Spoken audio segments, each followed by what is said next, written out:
This is Audible.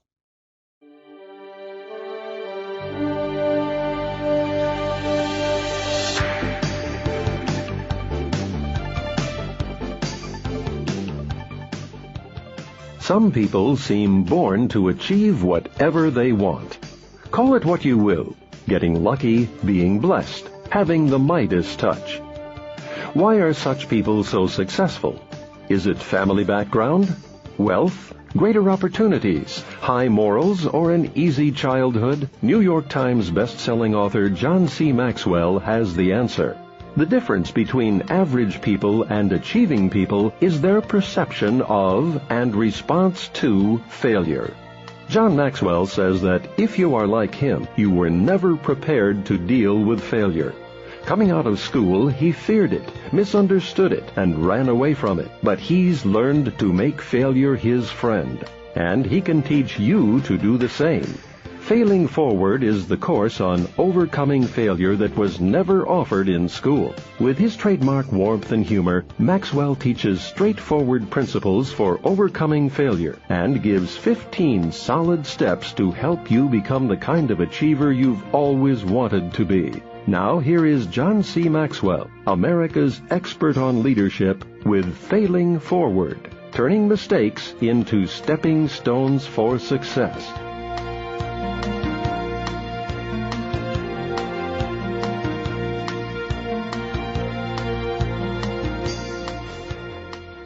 Chapter 1.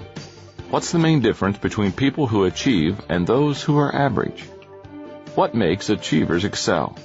Why do some people skyrocket while others plummet? You can call it luck, blessing, or the Midas touch. But the truth is that some people just seem to achieve incredible things in spite of great difficulties. It doesn't matter what kind of work they do, wherever they are, they just seem to make things happen. Certainly all people like to think of themselves as above average, but achievers seem to leave average in the dust. But what makes the difference? Why do some people achieve so much? Is it family background? Having a good family growing up is not necessarily a good indicator of achievement. High percentages of successful people come from broken homes. Is it wealth? No. Some of the greatest achievers come from households of average to below average means. Is it opportunity? Two people with similar gifts, talents, and resources can look at a situation and one person will see a tremendous opportunity while the others see nothing. Opportunity is in the eye of the beholder. Is it high morals? I wish that were the key, but it's not. I've known people with high integrity who achieve little, and I've known scoundrels who are high producers. Is it the absence of hardship? For every achiever who has avoided tragedy, there's a Helen Keller who overcame extreme disabilities or a Viktor Frankl who survived absolute horrors. So that's not it either. None of those is the key. When it comes right down to it, I know of only one factor that separates those who consistently shine from those who don't. The difference between average people and achieving people is their perception of and response to failure. Throughout our time together, I want you to continually think of what I have just shared with you. In fact, I want to repeat it again, because it's the most important statement in the entire book. The difference between average people and achieving people is their perception of and response to failure. Nothing else has the same kind of impact on people's ability to accomplish their desires. How people see failure and deal with it impacts every aspect of their lives. Yet that ability seems difficult to acquire. Most people don't know where to start looking to get it. I haven't always been good at failing forward. It's certainly not something they tried to teach me in school. Take a look at some of my previous attitudes toward failure and see if your experience was similar. First, I feared failure. On the first day of class, when I was a college freshman, one professor walked in and boldly declared, "Half of you in this room will not pass this class." What was my first response? Fear. Up to that time, I had never failed a class, and I certainly did not want to start. So the first question I asked myself was, what does the professor want? School became a game that I wanted to win. Second, I misunderstood failure. As a child, I thought failure was a percentage. 69 and lower was failure, 70 and above was success. But failure isn't a percentage or a test. It's not a single event. It is a process. Third, I was unprepared for failure. When I graduated from college with my bachelor's degree, I wasn't at all prepared for what was ahead of me. I found that out in my first job.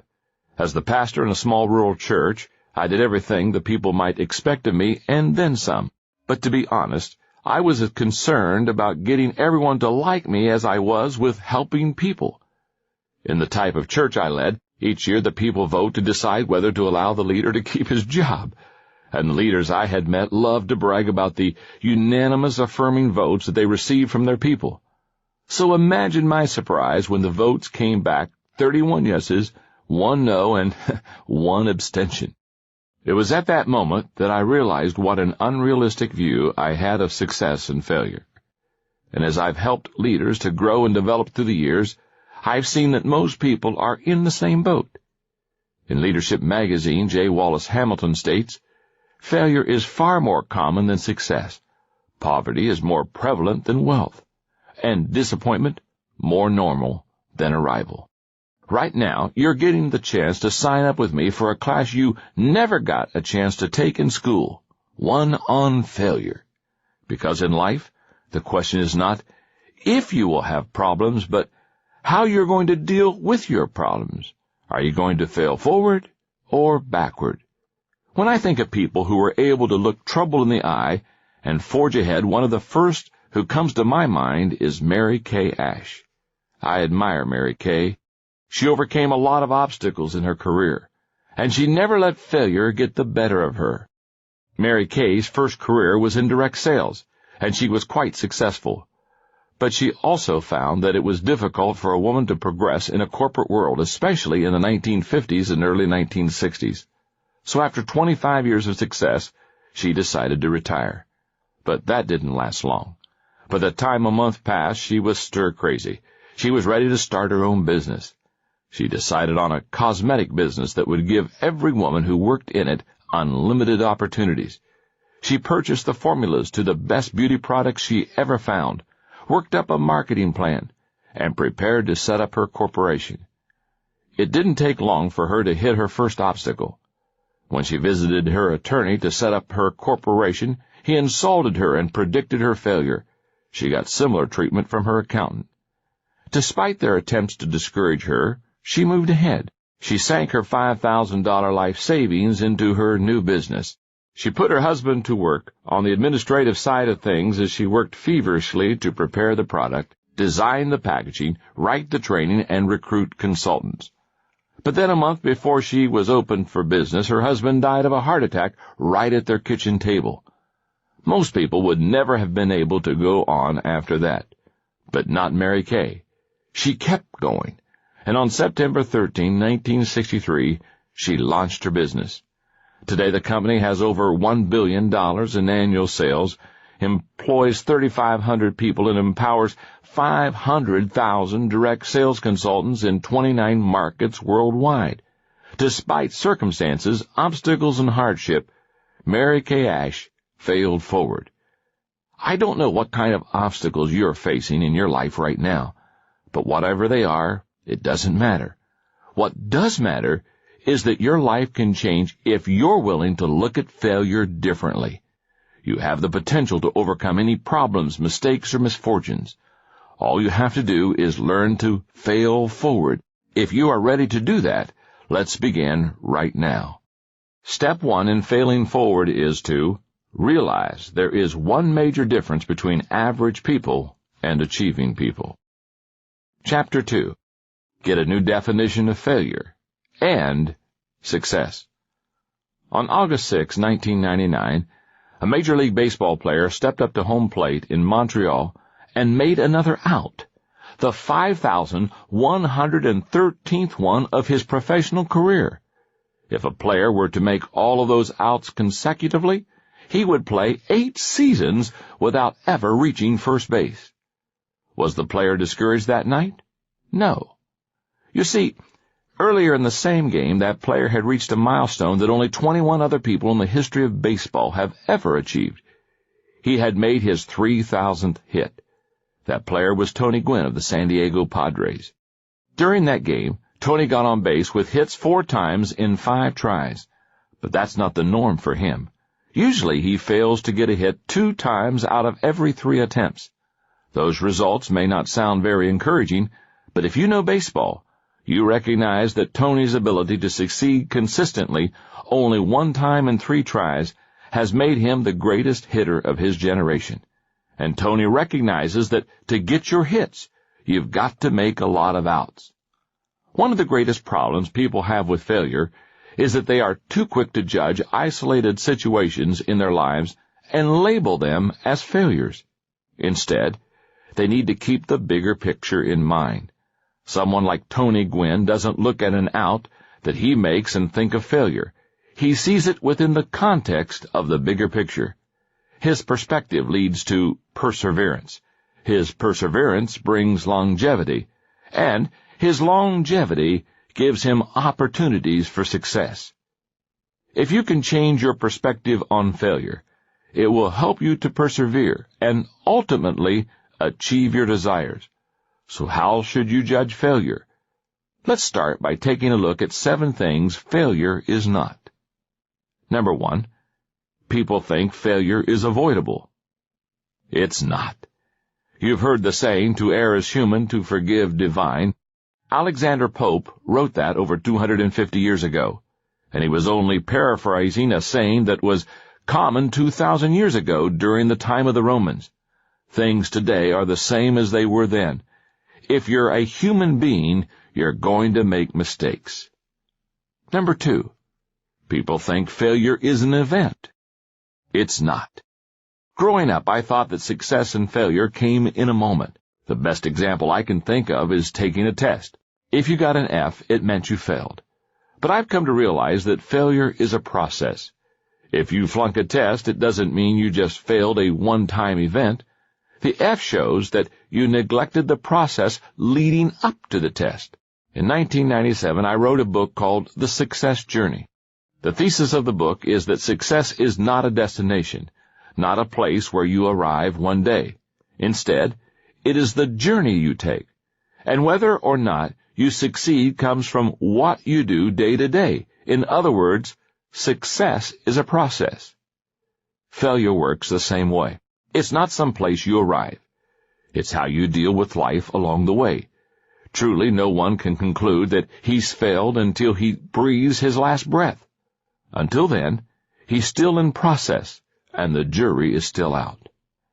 Number 3, people think failure is objective. It's not. When you err, what determines whether that action was a failure?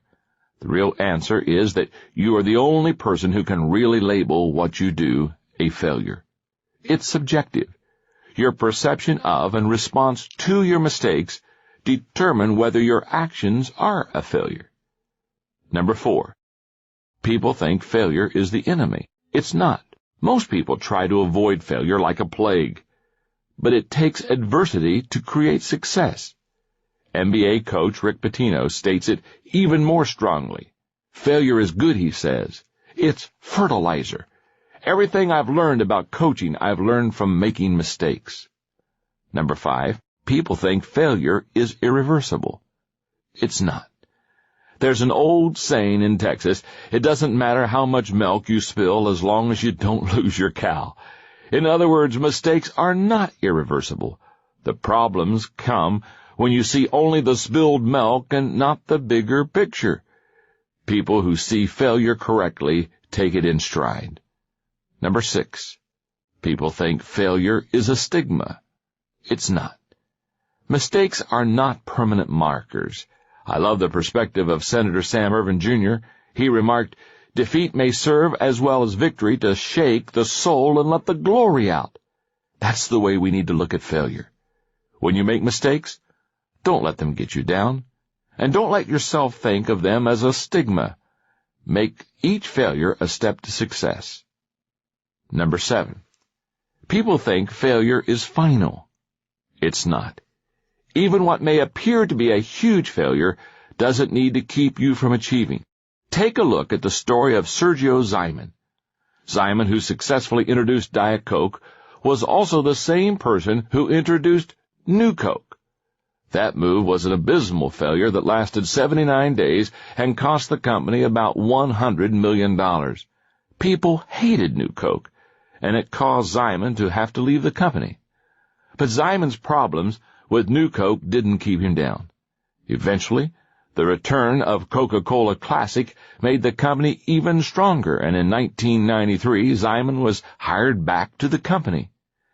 If you tend to focus on the extremes of success and failure, and to fixate on particular events in your life, try to put things into perspective.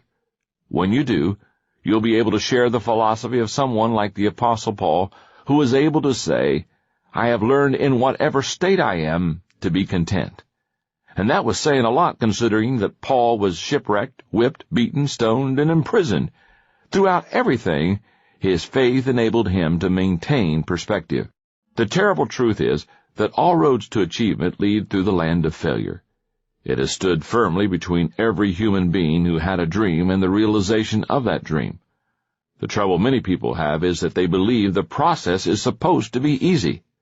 The great American inventor Thomas Edison observed that attitude among people. He said, "Failure is really a matter of conceit. People don't work hard because they imagine they'll succeed without ever making an effort. Most people believe that they'll wake up someday and find themselves rich. Actually, they've got it half right, because eventually they do wake up." Each of us has to make a choice. Are we going to sleep life away, avoiding failure at all cost?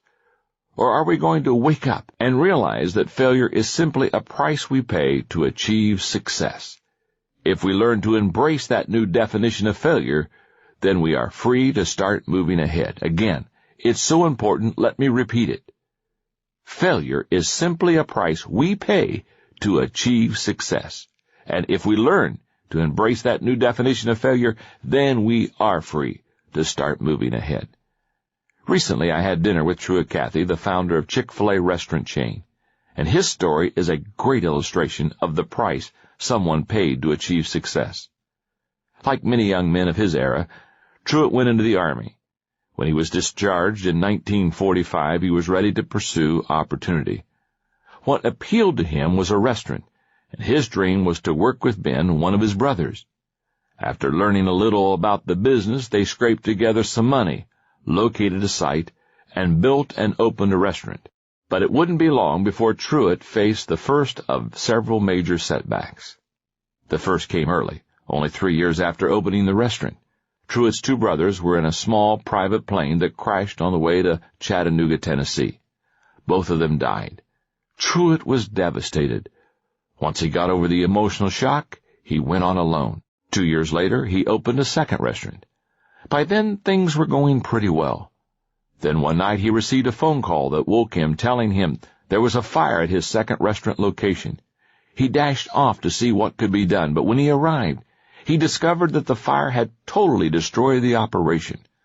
Worse was the fact that he had practically no insurance. It wasn't but a few weeks later that Truett faced another debilitating setback. He discovered that he had polyps in his colon that would have to be removed. The timing couldn't be worse. Instead of rebuilding his restaurant, he went in for surgery. One operation turned into two, and much to his dismay, he was out of action for several months. But the time Truett spent out of commission inspired him to begin playing with a new concept. What would happen, he wondered, if he took the chicken breast which he had been selling in his restaurants, seasoned and fried it just right, and put it on a bun with the right condiments? The answer became the Chick-fil-A sandwich, and the start of one of the largest privately owned restaurant chains in the world. Today, Truett Cathy is credited with inventing the chicken sandwich in the fast food industry, and Chick-fil-A operates over 900 restaurants across the country. In the year 2000, it became a billion-dollar company. Yet it never would have come to pass if Truett Cathy had not experienced the setbacks he did, maintained his perspective, and realized that a few negative experiences don't make for failure. If you can change the way you see failure, you gain the strength to keep running the race. Get a new definition of failure. See it as the price you pay for progress. If you can do that, you will put yourself in a much better position to fail forward. Step number 2 to failing forward: learn a new definition of failure. Chapter 3. If you failed, are you a failure? In an interview years ago, advice columnist Ann Landers was asked by David Brinkley what question she is most frequently asked by readers. Her answer: "What's wrong with me?" Landers' response reveals a lot about human nature. Many people wrestle with feelings of failure, the most damaging being doubtful thoughts about themselves. At the heart of those doubts and feelings is one central question: am I a failure? And that's a problem, because I believe it's nearly impossible for any person to believe he or she is a failure and fail forward at the same time. The late Irma Bombeck, who wrote a widely syndicated weekly humor column until her death in 1996, had a great perspective on what it meant to fail forward without taking failure too personally. Irma Bombeck traveled a road in life that was filled with adversity, starting with her career.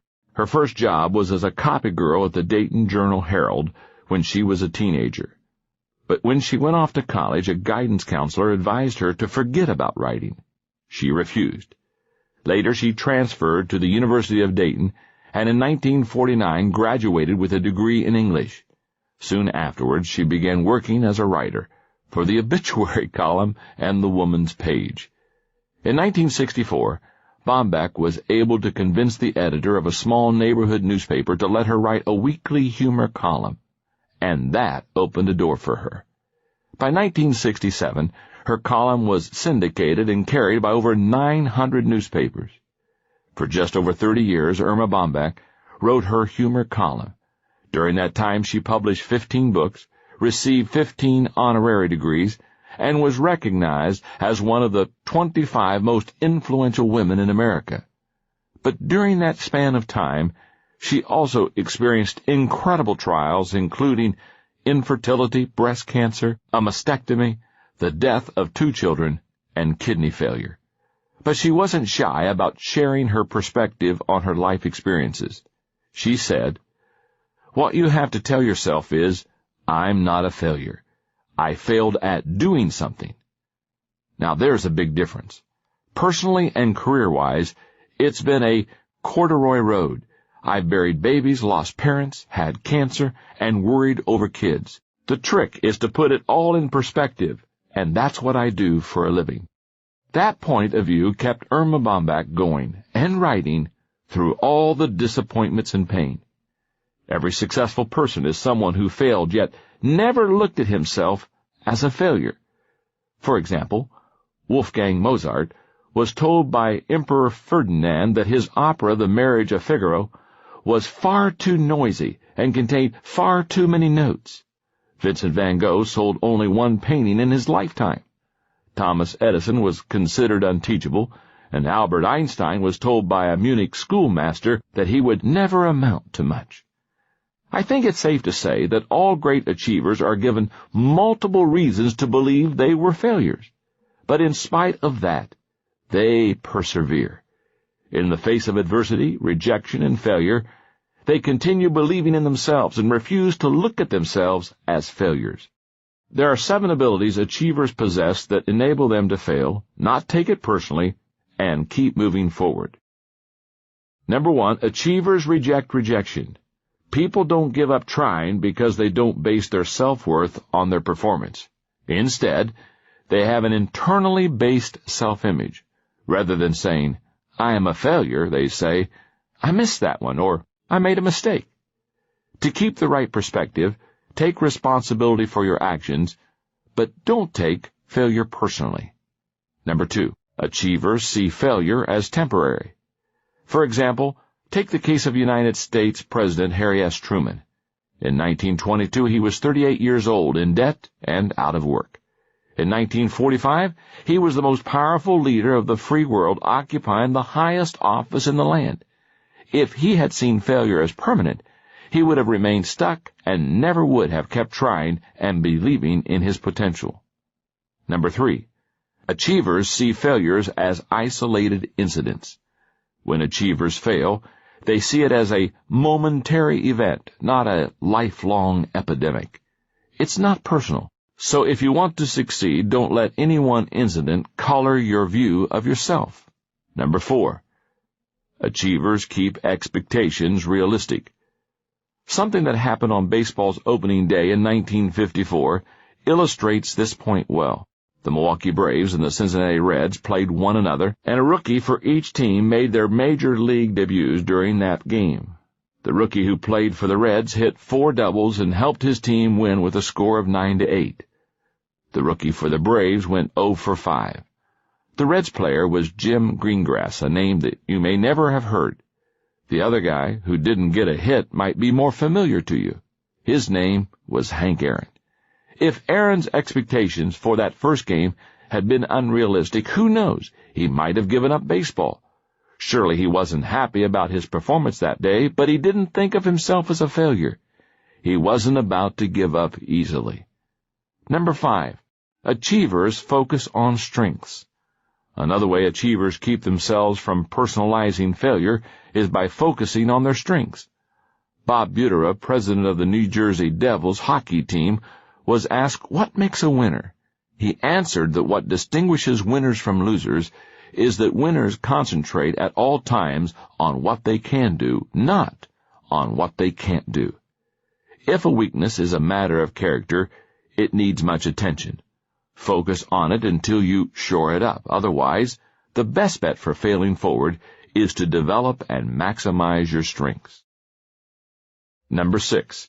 Achievers vary approaches to achievement. In The Psychology of Achievement, Brian Tracy writes about 4 millionaires who made their fortunes by age 35. They were involved in an average of 17 businesses before finding that one that took them to the top. They kept trying and changing until they found something that worked for them. Achievers are willing to vary their approaches to problems. Number 7. Achievers bounce back. Psychologist Simone Carruthers says life is a series of outcomes. Sometimes the outcome is what you want. Great. Figure out what you did right. Sometimes the outcome is what you don't want. Great. Figure out what you did wrong so that you don't do it again. That's the key to bouncing back. That's the way to take yourself out of failure.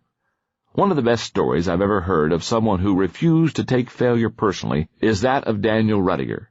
You may have seen the film, which was based on his life, called Rudy. The first of 14 children in a poor working-class family, Rudy loved football as a kid and believed that might be his ticket out of Joliet, Illinois. But his heart was much greater than his physique. He was slow, and at 5 feet 6 inches tall and 190 pounds, he wasn't exactly built for the game. As a senior, he began dreaming about attending Notre Dame and playing football there. But Rudy faced another problem. His grades showed less promise even than his physique. And for the next several years, Rudy changed his focus from one thing to another. He was more determined than ever to go to Notre Dame despite the criticism of his family, friends, and co-workers. He knew that he was not a failure, and he would find a way to go to South Bend. Eventually, Rudy quit his job, moved to South Bend, and managed to get into Holy Cross College, a community college affiliated with the university. He attended the college for 2 years and earned a 4-point average every semester before Notre Dame accepted him. He entered his dream school at age 26, 8 years after graduating from high school. With 2 years of sports eligibility remaining, he went out for football. He made the team as a scrub, one of the warm bodies that they put in practice to keep the good players sharp.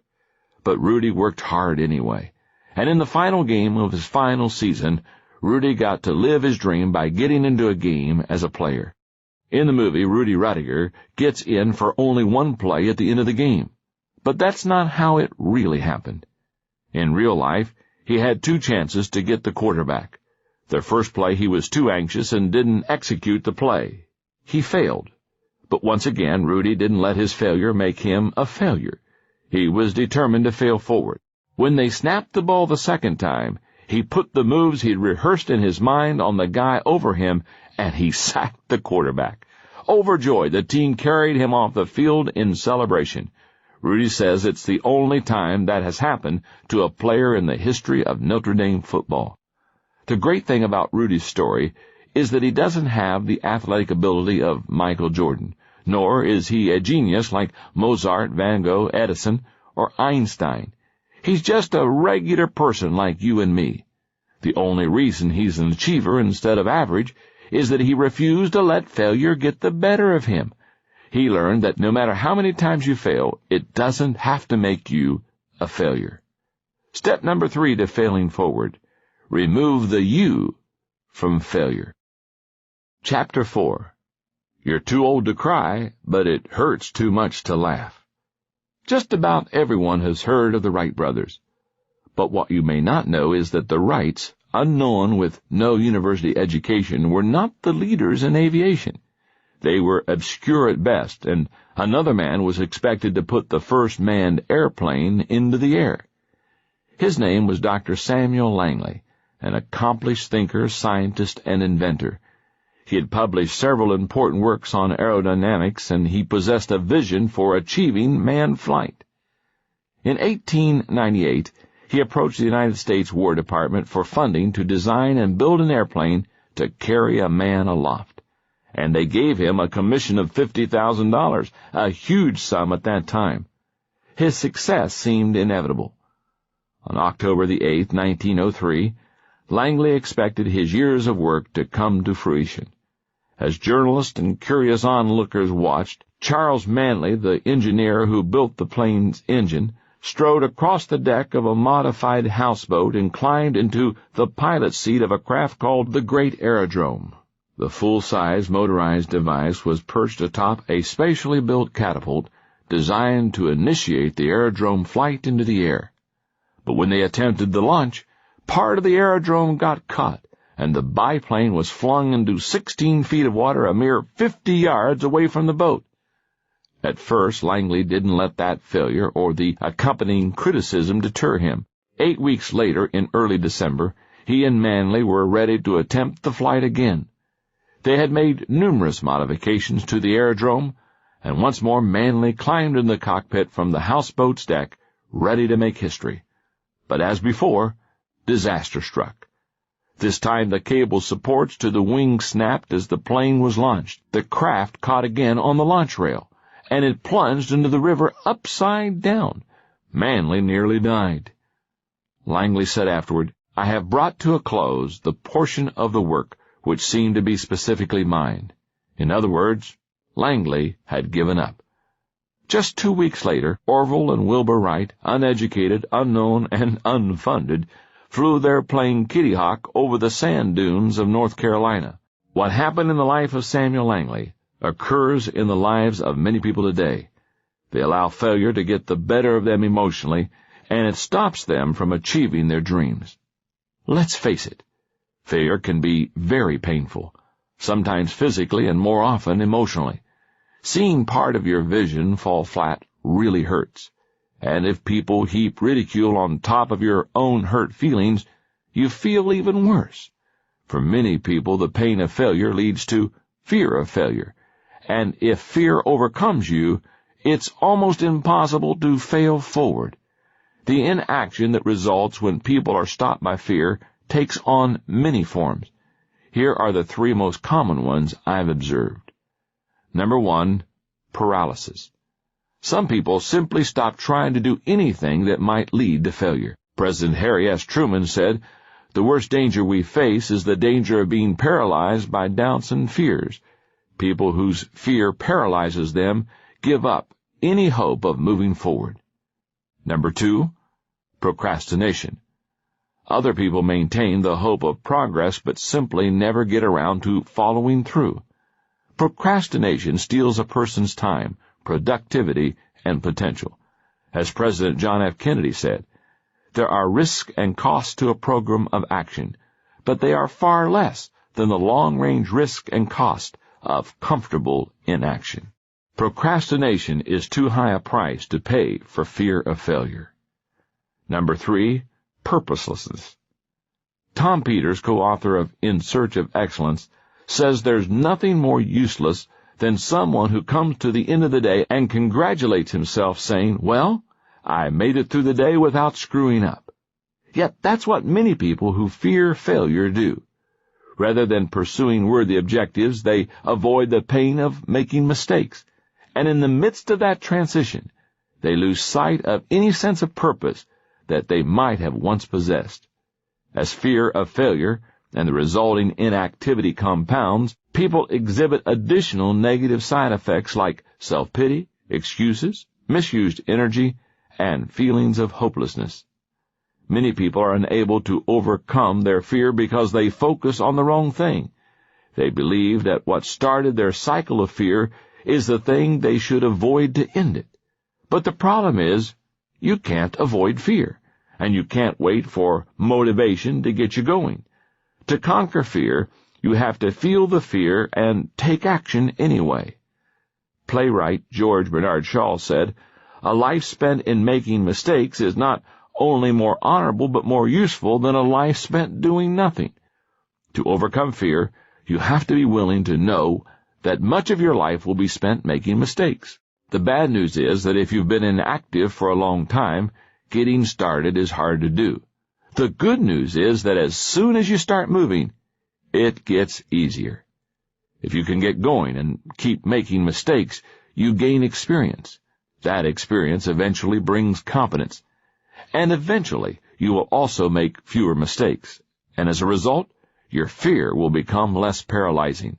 But the whole process starts with action. To get over fear, you've got to get started. Many unsuccessful people get paralyzed by fear. But the same thing also happens to high achievers. For example, when you look at the life of one of the great composers, George Frederick Handel, you see a successful person who found himself in a rut that he desperately needed to break out of. Handel was a musical prodigy, but despite Handel's talent and fame, he faced considerable adversity. Competition with rival English composers was fierce. Audiences were fickle and sometimes didn't turn out for his performances, and he was frequently the victim of the changing political winds of the time. Several times he found himself penniless and on the verge of bankruptcy, and the pain and rejection of failure was difficult. Then his problems were compounded by failing health. He suffered a stroke which left his right arm limp and caused him to lose the use of 4 fingers on his right hand. Though he recovered, it left him despondent. Finally, in 1741, at only 56 years old, Handel decided that it was time to retire. He was discouraged, miserable, and consumed with debt. So on April 8, he gave what he considered his farewell concert. Disappointed and filled with self-pity, he gave up. But in August of that year, something incredible happened. A wealthy friend named Charles Jennings visited Handel and gave him a libretto based on the life of Christ. The work intrigued Handel, enough to stir him to action. He began writing, and immediately the floodgates of inspiration opened in him. His cycle of inactivity was broken. For 21 days he wrote almost nonstop.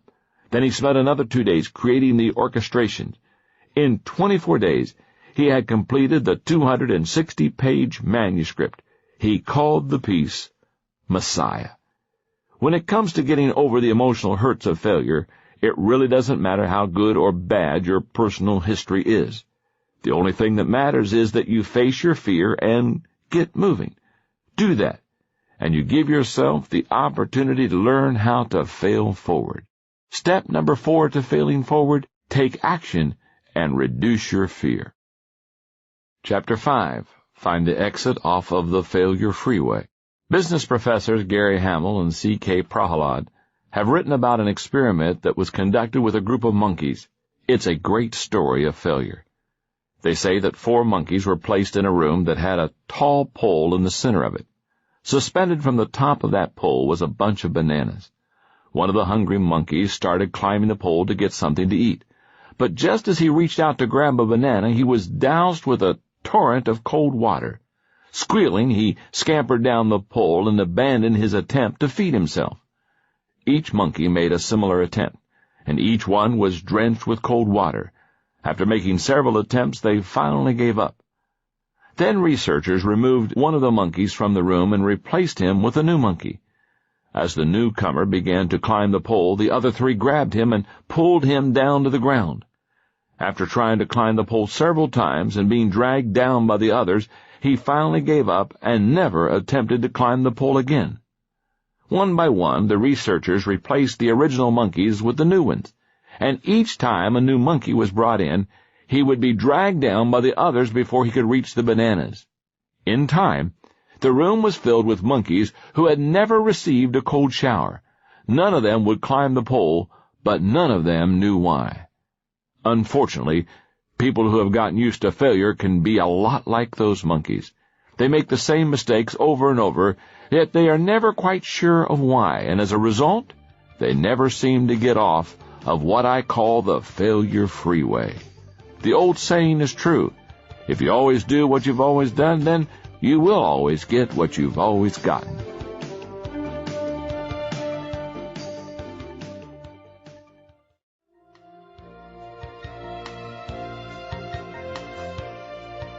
What starts people down the failure freeway is a common mistake, failure, or mess-up. But people who stay on the failure freeway don't think that it's their fault. They see every obstacle or error as somebody else's fault, and as a result, they generally respond in one or more of the following ways. Number 1, they blow up. One of the reactions to failure that keeps people driving on the failure freeway is anger. You've probably seen it. People make a minor mistake and angrily overreact to it, taking out their frustration on themselves or others around them. But if a person doesn't govern his temper, it will govern him. Number 2, they cover up. People's desire to make sure others don't see their mistakes isn't always so humorous. For example, take the case of Nicholas Leeson. In 1995, the 28-year-old worked for the British bank Barings. He controlled huge amounts of money for the organization, which he tried to increase through what's called casino-style investing. When Leeson's dealings resulted in huge losses, he covered them up and made even riskier trades to try to recoup his losses. Ultimately, his actions cost Barings $1.3 billion. He single-handedly put one of the oldest banks in the world out of business. It's in the nature of people to try to cover up their mistakes. That tendency is as old as Adam and Eve in the Garden of Eden. But anyone who wants to get off the failure freeway needs to fess up rather than cover up. Number 3, they speed up. People who are particularly stubborn will sometimes try to leave their troubles behind by working harder and faster, but without changing their direction. They're like the person trying to get the square peg into the round hole, who first tries to place the peg into the hole and then tries to shove it in, then takes a hammer and tries to pound it in. They're working hard, but getting nowhere. Number 4, they back up. When my wife Margaret and I were raising our 2 children, we found that our son had a mind and a will of his own. And when he did something wrong, his first move was to lie. Then he'd back up and try to cover it up. I can still picture his offended expression as he emphatically denied having eaten the chocolate candy, with his 9-year-old face smeared with chocolate. Margaret and I worked very hard to break him of that inclination.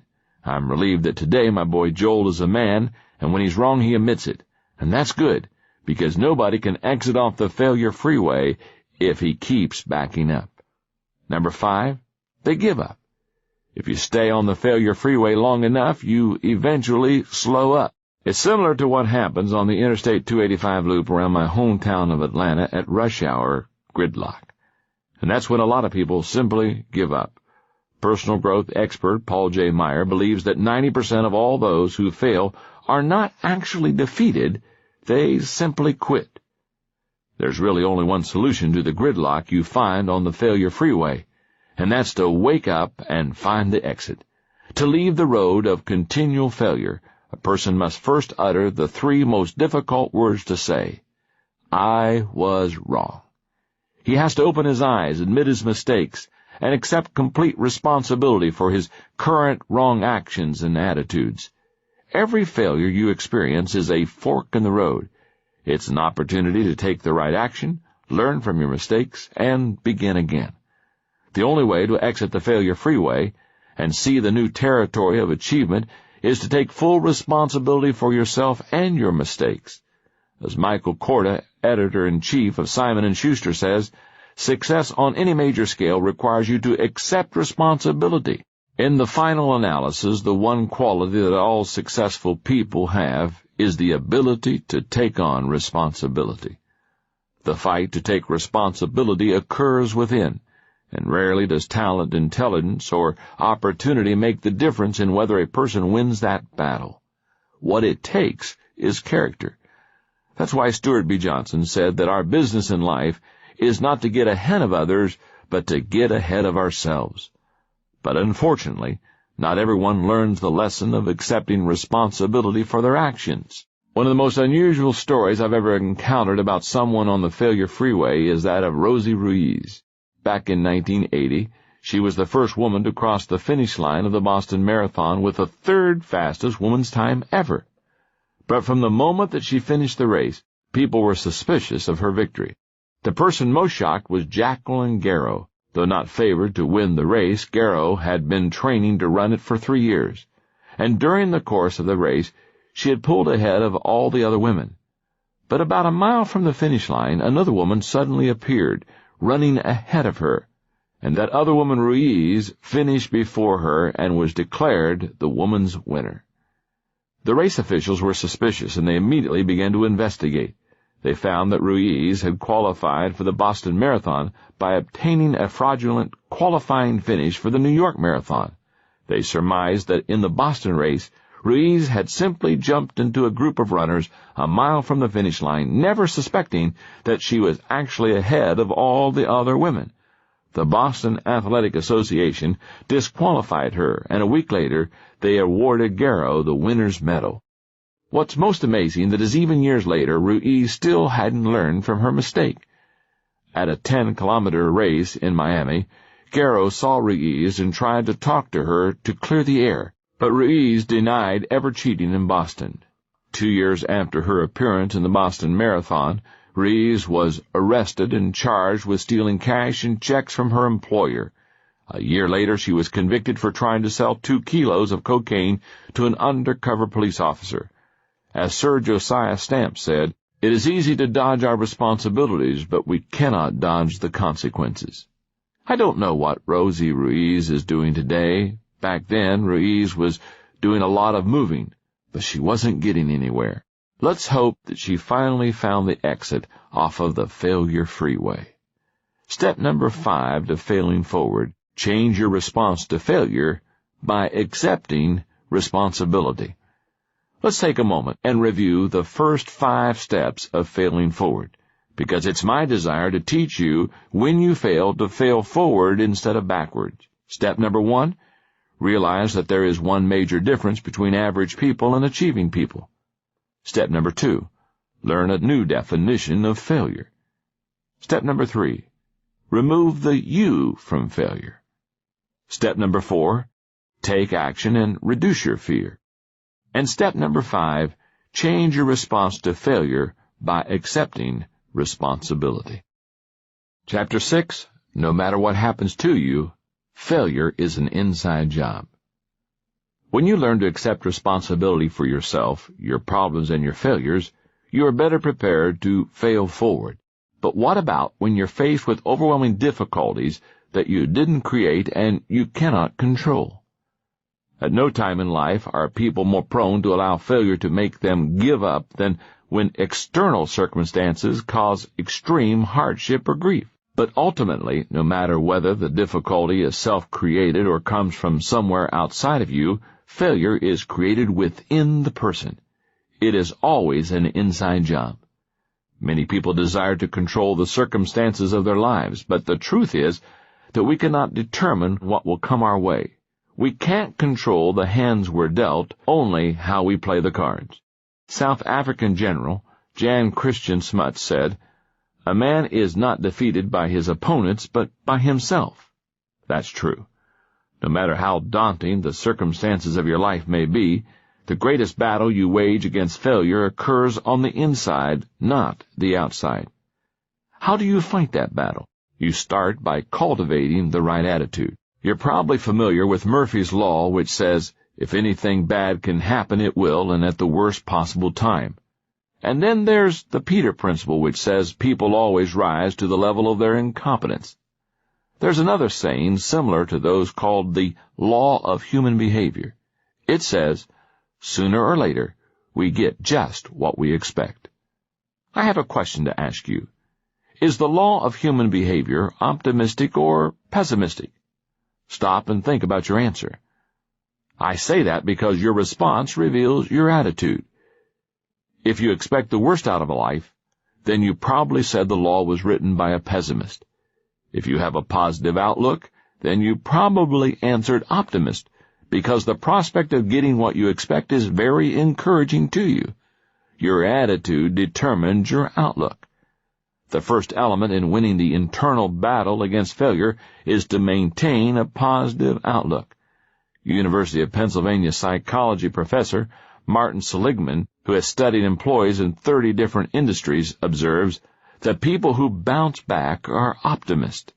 Let's face it, not everyone is naturally optimistic. Some people are born seeing the glass half empty rather than half full. But no matter what your natural bent is, you can become a more optimistic person. How do you cultivate optimism? By learning the secret of contentment. If you can learn that, then no matter what happens to you, you can weather the storm and build on the good that you find in any situation. There are a lot of misconceptions about contentment. Let's talk about what it's not. Number one, it's not containing your emotions. We all experience negative emotions, and while you don't want to let your emotions run amok, you shouldn't try to stuff them either. Denial doesn't help you become content. In fact, your emotions will come out eventually, even if you try to bury them. Number two, it's not maintaining your current situation. My dad, who was a pastor for many years, used to tell the story about a farmer in one of his churches who refused to improve himself. Dad would try to encourage and cajole him, but he said the old man just wouldn't change. His response to my father was always the same. I'm not making much progress, but I'm well established. One day my father was driving past that man's farm, and he saw that the old farmer's tractor was stuck in the mud. No matter what the man did, mud just flew and the tractor stayed put. After the old farmer gave it one more try and was no better off than he had been before, he started cussing up a storm. At that point, my dad rolled down his window and hollered out to the man, "Well, you're not making much progress, but you certainly are well established." Being content doesn't mean being satisfied with a bad situation. It simply means having a good attitude as you work your way out of it. Number three, it's not attaining position, power, or possessions. In our culture, too many people believe that contentment comes from attaining material possessions or positions of power. But they aren't the keys of contentment either. If you are tempted to believe that they are, remember the words of John D. Rockefeller. When a journalist asked him how much wealth was enough, the millionaire, who was at that time one of the richest and most powerful men in the world, answered, "Just a little more." True contentment comes from having a positive attitude. It means expecting the best in everything, not the worst, remaining upbeat even when you get beat up, seeing solutions in every problem, not problems in every solution, believing in yourself even when others don't, and holding on to hope even when others say it's hopeless. No matter what happens to you, a positive attitude comes from within. Your circumstances and your contentment are unrelated. Failure is an inside job, and so is success. If you want to achieve, you have to win the war in your own thinking first. You can't let failure outside of you get inside of you. You certainly can't control the length of your life, but you can control its width and depth. You can't control the contour of your face, but you can control its expression. You can't control the weather, but you can control the atmosphere of your mind. Why worry about things you can't control when you can keep yourself busy controlling the things that depend on you? Right now you may be saying, "That's all well and good for you, John. You haven't experienced what I have." If you still have a hard time believing that failure is really an inside job, then you need to hear the story of someone who maintained a winner's attitude while overcoming the most difficult of circumstances. His name is Roger Crawford. He makes his living as a consultant and public speaker. He's written 2 books. He travels all across the country, working with Fortune 500 companies, national and state associations, and school districts. Those aren't bad credentials. But if that doesn't impress you, how about this? Before becoming a consultant, he was a professional tennis player certified by the United States Professional Tennis Association. Still not impressed? Would you change your opinion if I told you that Roger had no hands and only 1 foot? Roger Crawford was born with a condition called ectrodactylism. When he emerged from his mother's womb, the doctor saw that he had a thumb-like projection extending out of his right forearm and a thumb and a finger growing out of his left forearm. He had no palms. His legs and arms were shortened, and his left leg possessed a shrunken foot with only 3 toes. His foot was amputated when he was 5. Roger's parents were told by various medical professionals that he would never be able to walk, probably would not be able to take care of himself, and would never lead a normal life. But Roger's parents were determined to give him the best chance possible for living a normal life. They raised him to feel loved, to be strong, and to develop independence. You're only as handicapped as you want to be, his father used to tell him. Roger appreciated the encouragement and training that he received from his parents. But I don't think he really understood the significance of it or his achievements until he was in college and he interacted with someone who wanted to meet him. He had received a phone call from a man who had read about his tennis victories, and Crawford agreed to meet him at a nearby restaurant. When Roger stood up to shake hands with the man, he discovered that the other guy had hands that were almost identical to his. That got Crawford excited, because he thought he had found someone similar to him, but older, who could act as his mentor. But after talking with the stranger for a few minutes, he realized that he was wrong. Roger says, "Instead, what I found was someone with a bitter, pessimistic attitude who blamed all of life's disappointments and failures on his anatomy. I soon recognized that our lives and attitudes couldn't have been more different. His attitude was, the world owes me, and his problem was that the world disagreed. He was even angry with me because I didn't share his despair." The two kept in touch for several years until it dawned on Roger that even if some miracle were suddenly to give the other man a perfect body, his unhappiness and lack of success wouldn't change. He would still be at the same place in his life.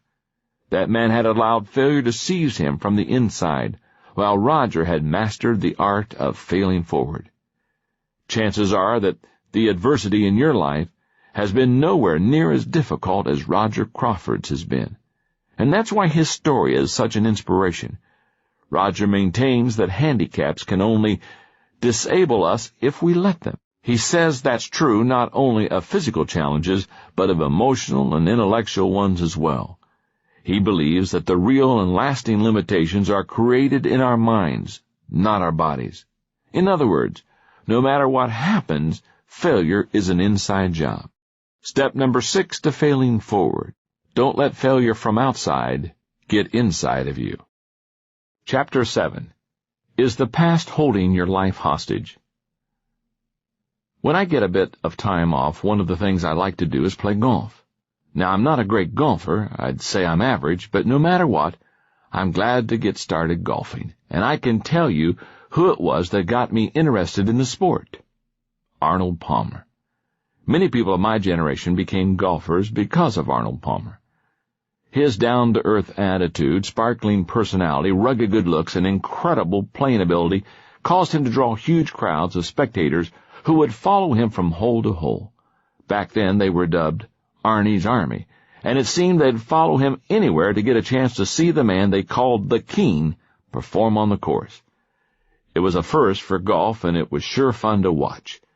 One of the things about golf is that anyone can have a really bad hole, even a Hall of Famer like Arnold Palmer. The key to playing through it is to forget about your bad shots. But that can be a difficult thing to do, especially when someone erects a bronze monument to your bad hole. And that's what happened to Arnold Palmer. At the 1961 Los Angeles Open, on a par 5 ninth hole, Palmer hit a good drive and wanted to try to put the ball on the green with his second shot. With his 3-wood, Palmer hit what he believed was a good shot, but as the ball sailed, it faded to the right, hit a pole, and bounced out of bounds onto the driving range. Palmer dropped a ball, took a penalty stroke, and tried again. He had another ball out of bounds. Again he dropped a ball and took a penalty stroke. He kept repeating this process until he finally put the ball on the green. By then he had accumulated 10 strokes. It took him 2 more strokes with his putter to hold the ball. He finished with a 12. And because of that, he went from a few strokes behind the leaders to scoring so poorly that he was out of the tournament. Today, nearly 40 years later, if you go to the 9th hole at the Rancho Park Golf Course in Los Angeles, you will find a bronze plaque that states, "On Friday, January 6, 1961, the first day of the 35th Los Angeles Open, Arnold Palmer, voted Golfer of the Year and Pro Athlete of the Year, took a 12 on this hole." However, good golfers don't dwell on bad performances, not if they want to remain good golfers. And that has always been true of Arnold Palmer.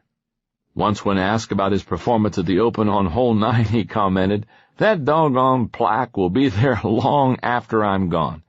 But you have to put things like that behind you. That's one of the wonderful things about golf.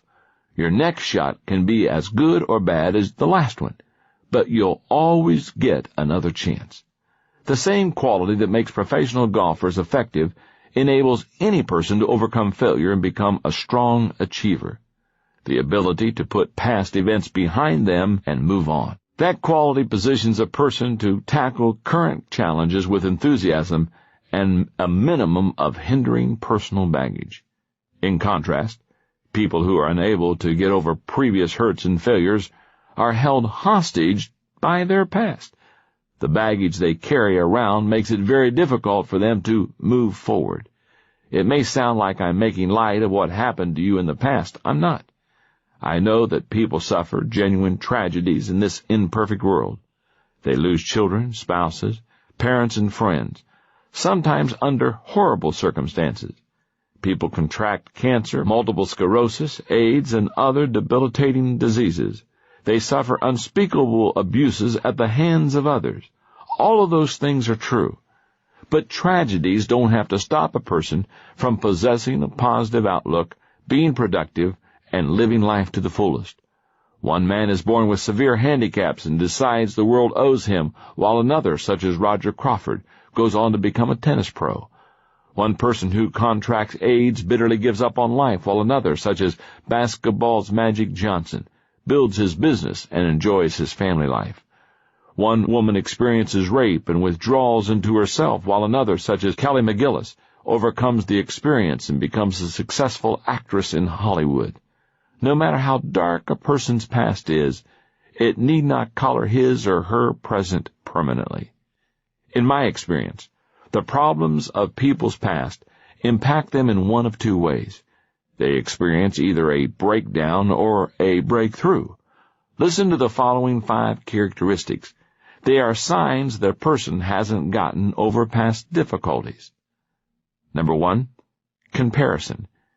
If you hear people continually talk about how much harder they've had it than anyone else, chances are they are allowing themselves to be held hostage by their past. Their motto is similar to something Quentin Crisp once said, "Never keep up with the Joneses. Drag them down to your level. It's cheaper." Number 2, rationalization. Another characteristic of people trapped by their past is believing that there are good reasons not to get over past difficulties. The problem is that rationalizing creates a fog that hinders people from finding solutions to their problems. Excuses, no matter how strong, never lead to achievement. Number 3, isolation.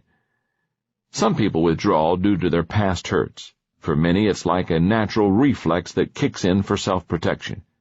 It is especially sad when people who are naturally outgoing isolate themselves due to their past, because they become especially miserable. Number 4, regret. One of the greatest hindrances to living life in the present is regret. It saps a person's energy and leaves little that enables him or her to do anything positive. Number 5, bitterness. Anyone who doesn't get past the problem or the pain of the past eventually becomes bitter. It is the inevitable consequence of not processing through old injuries and tragedies. But no matter what you've experienced, remember this. There are people who had it better than you, but who have done worse. And there are people who have had it worse than you, but who've done better. The circumstances really have nothing to do with getting over your personal history. Past hurts can make you bitter or better. The choice is yours. Every major difficulty you face in life is a fork in the road.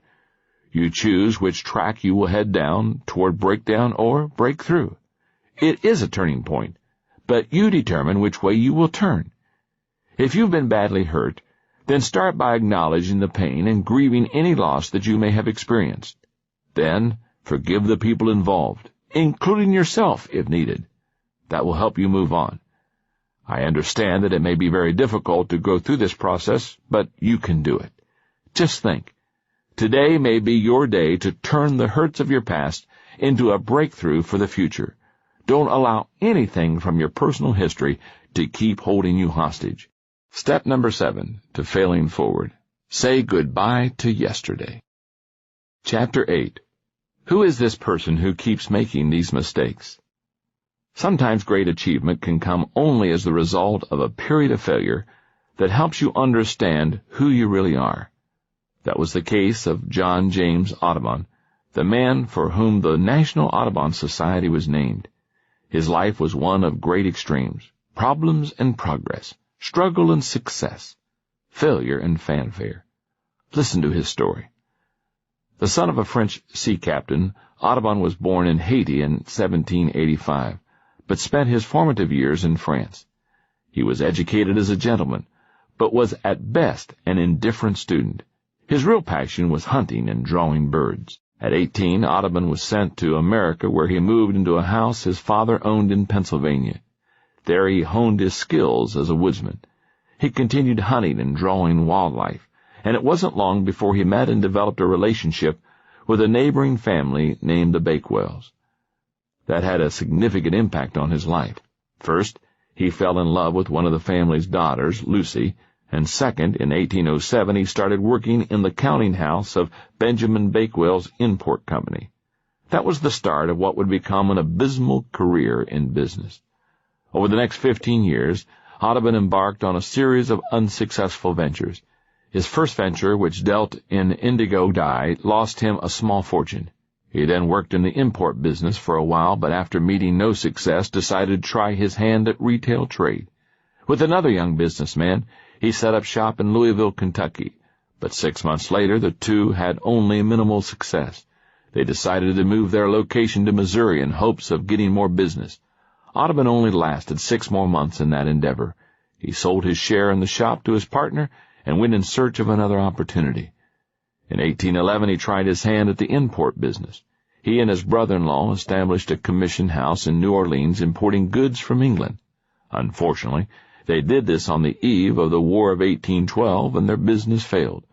So Audubon went back to work in trading goods. He saw some success there, but then made the poor decision to open a steam sawmill and gristmill in an area that could not support such a large operation. In 1819, the business had gone bankrupt. All through the years, 2 things had remained constant in Audubon's life: hunting and art. Now he had to rely on both to survive. His gun put food on the table for his small family, and he drew portraits on commission to bring in money. By default, rather than design, his hobby became his means of support. It was then, in 1820, that Audubon had what he called his great idea.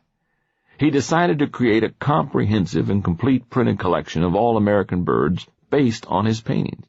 They would be life-size and shown in their natural surroundings.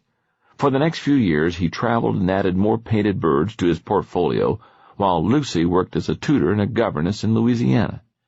In 1826, when he had enough material, Audubon sailed to Liverpool, England, and immediately met with great success.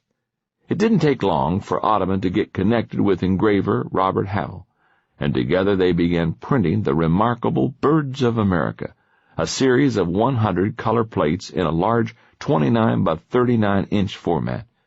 Nothing else like it had ever been created. nor has any other book of Prince since been so revered. In all, they printed about 200 copies of that first edition. Today, it's considered a masterpiece. An original, Birds of America, which sold for $1,000 in the 1820s, is now worth about $5 million. John James Audubon was unsuccessful for most of his life. It took him until he was 35 years old to figure out what his problem was. Himself. He was a terrible businessman, and he didn't belong in trade. It didn't matter how many times he changed locations, partners, or business types. Not until he understood and changed himself did he have a chance at success. Evangelist D.L. Moody was once asked which people gave him the most trouble. His response was, "I've had more trouble with Dwight L. Moody than any other man alive." Television host Jack Parr echoed the same thought when he said, "Looking back, my life seems like one long obstacle race, with me as its chief obstacle." If you are continually experiencing trouble or facing obstacles, then you should check to make sure that you are not the problem. People don't like to admit that they need to change, and if they are willing to alter things about themselves, they usually focus on cosmetic changes. Why are people so hesitant to change?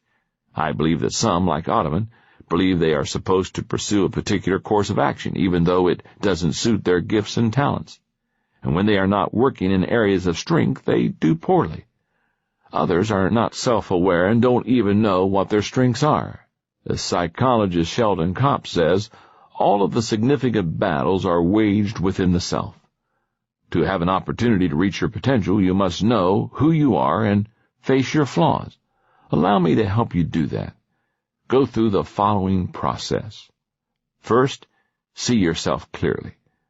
Bishop Fulton Sheen said, "Most of us do not like to look inside ourselves for the same reason we don't like to open a letter that has bad news. Most people see all the bad and deny the good, or they see all the good and deny the bad. To reach your potential, you must see both." Second, admit your flaws honestly. In Chapter 5, I stated that you must take responsibility for your actions to fail forward. But you must also take responsibility for who you are as a person. That means owning up to what you cannot do, should not do, or ought not to do. Third, discover your strengths joyfully. Working on your strengths is the next step in the process. No one ever achieved his dreams working outside of his areas of gifting.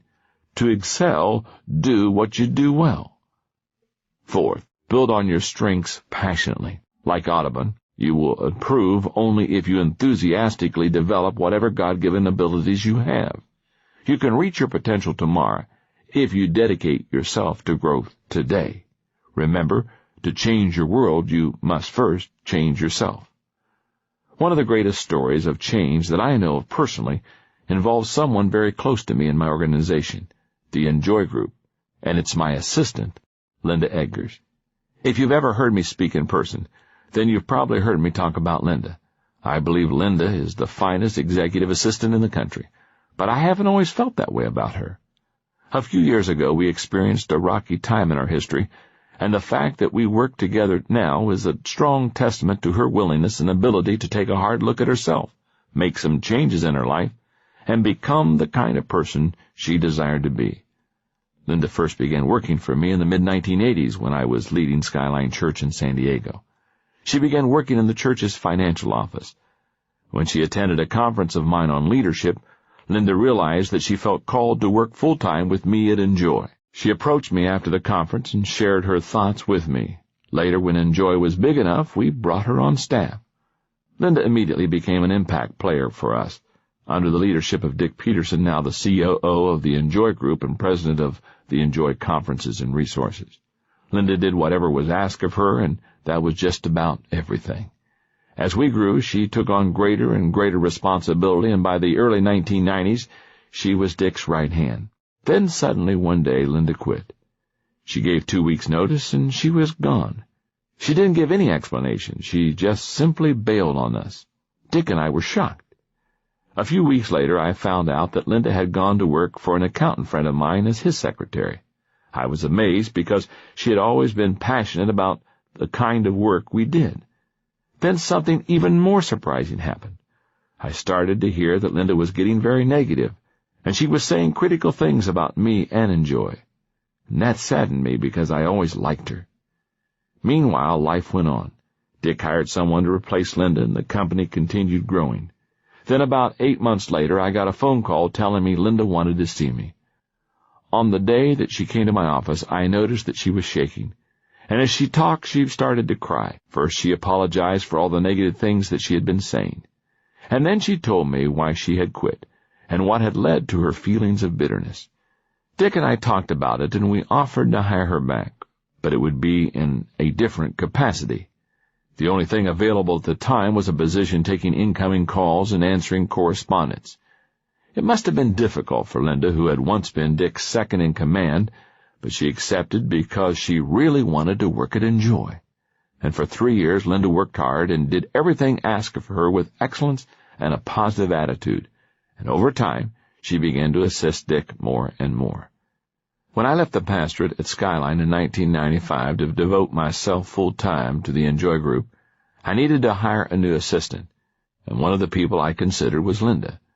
I knew she was highly competent. The only issue I needed to settle was whether I could trust her unconditionally. It didn't take me long to settle the issue. I knew I wanted Linda to be my assistant. If you would ask Linda today, she'd tell you that the turning point for her was the day that she looked at herself in the mirror and realized that she needed to make some changes in her life, starting with her attitude. She knows that if she hadn't, she never would have gotten the opportunity to do the work that God put her here to do. Linda continues to amaze me. I marvel at what she is capable of doing, and every time I make a positive impact on anyone with a conference or a book, she is a part of it. I wouldn't trade her for anyone else in the world. As you read this, if you're not happy with your current job, family situation, or life, look first at what you can change in yourself before trying to alter your circumstances, and recognize that not realizing what you want is a problem of knowledge. Not pursuing what you want is a problem of motivation. Not achieving what you want is a problem of persistence. If you know who you are, make the changes you must in order to learn and grow, and then give everything you've got to your dreams. You can achieve anything your heart desires. Step number 8 to failing forward. Change yourself, and your world changes. Chapter 9. Get over yourself. Everyone else has. One of the biggest changes that must be made by people who desire to fail forward is turning their attention away from themselves and toward helping others. You could call that process getting over yourself. A few years ago, I saw a wonderful movie called Mr. Holland's Opus that beautifully illustrated that whole process. The movie is the story of Glenn Holland, a young musician who desires to make it to the big time as a composer.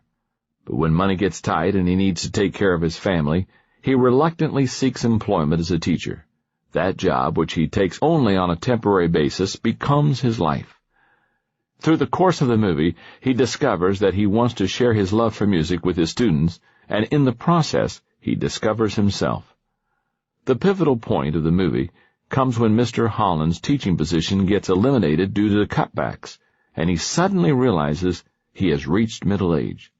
In that moment, he knows that he has forever missed his chance to pull up roots, go to New York, and take his symphony with him, which he has been writing in his spare moments for the last 20 years. Despondent and feeling rejected, he believes he has wasted his life. He is depressed and on the verge of bitterness as he leaves his classroom. He ambles dejectedly down the hall, preparing to walk out of the school for the last time. That's when he hears something in the auditorium. When he checks to see what it is, he discovers dozens and dozens of students whose lives he changed during all his years of teaching. That group even includes the governor of the state, whose life took a major turn for the better under his mentoring. Many people believe that touching the lives of others can only be done by some elite group of specially gifted people. But that's not the case. Any ordinary person, just like Glenn Holland in the movie, can make a positive impact on the lives of others. Certain unsuccessful people tell themselves that as soon as they achieve considerable success or discover some unseen talent, they will turn their attention to making a difference in the lives of others. But I have news for them. Many people who struggle with chronic failure do so because they think of no one but themselves. They worry about what other people think of them. They scramble to make sure no one gets the better of them. They continually focus on protecting their turf. If you have a history of repeated failure and you dedicate most of your time and energy on looking out for number one, you may be someone who needs to learn a new way of thinking, where others come first. If you suspect that a selfish streak is preventing you from achieving your goals and dreams, you may need to change and improve your approach to success. First, you need to think about others rather than yourself. One of the greatest causes of negative thinking and poor mental health is self-absorption. Selfishness ultimately hurts not only the people around a self-focused person, but also the selfish person, him or herself. It inclines the person toward failure because it keeps him in a negative mental rut. That is the reason that Dr. Carl Menninger responded the way he did when someone asked, "What would you advise a person to do if he felt a nervous breakdown coming on?" Most people expected him to reply, "Consult a psychiatrist," since that was his profession. To their astonishment, Menninger replied, "Lock up your house, go across the railway tracks, find someone in need, and do something to help that person." My friend Kevin Myers says, "Most people are too insecure to give anything away." I believe that's true. Most people who focus all their attention on themselves do so because they feel that they're missing something in their lives, so they're trying to get it back. Developing a giving spirit, as Menninger implies, helps a person to overcome some of those feelings of deficiency in a positive and healthy way. If you follow sports these days, you've heard a lot of talk about the selfishness of professional athletes. The recent criticism has been especially harsh toward pro basketball players because the feeling is that too many players possess a me-first mentality. The simple truth is that when competition is fierce, selfishness will make it almost impossible for a team to win. It ultimately produces failure. If talent alone won championships, then the Los Angeles Lakers of the late 1990s would have earned one.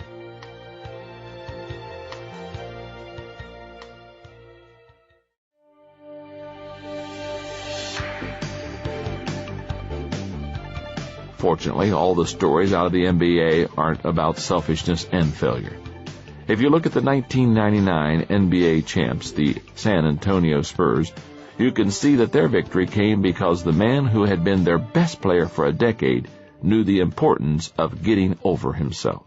The person I'm referring to is David Robinson, the 7 feet 1 inch tall center for the Spurs. In his 10 years in the NBA, Robinson has earned just about every type of award that there is for a professional basketball player. He has also been named one of the 50 greatest players in the NBA history. Despite all of Robinson's personal achievements, the one thing he had never won was an NBA championship, until the 1999 season. How did he do it? By giving up the ball offensively and allowing another player, Tim Duncan, to be the hero. During the 1999 playoffs, teammate Avery Johnson commented, "What we have in David Robinson is the ultimate team player, the ultimate winner. He threw his ego out and became a totally different player for the good of the team." In 1999, Robinson put up the lowest averages of his career, but the result of Robinson's unselfishness was success for everyone on the team. If you want to win and overcome failure, you've got to get over yourself and begin helping others. How can you turn your focus from yourself and start adding value to others? You can do it by, number 1, putting others first in your thinking.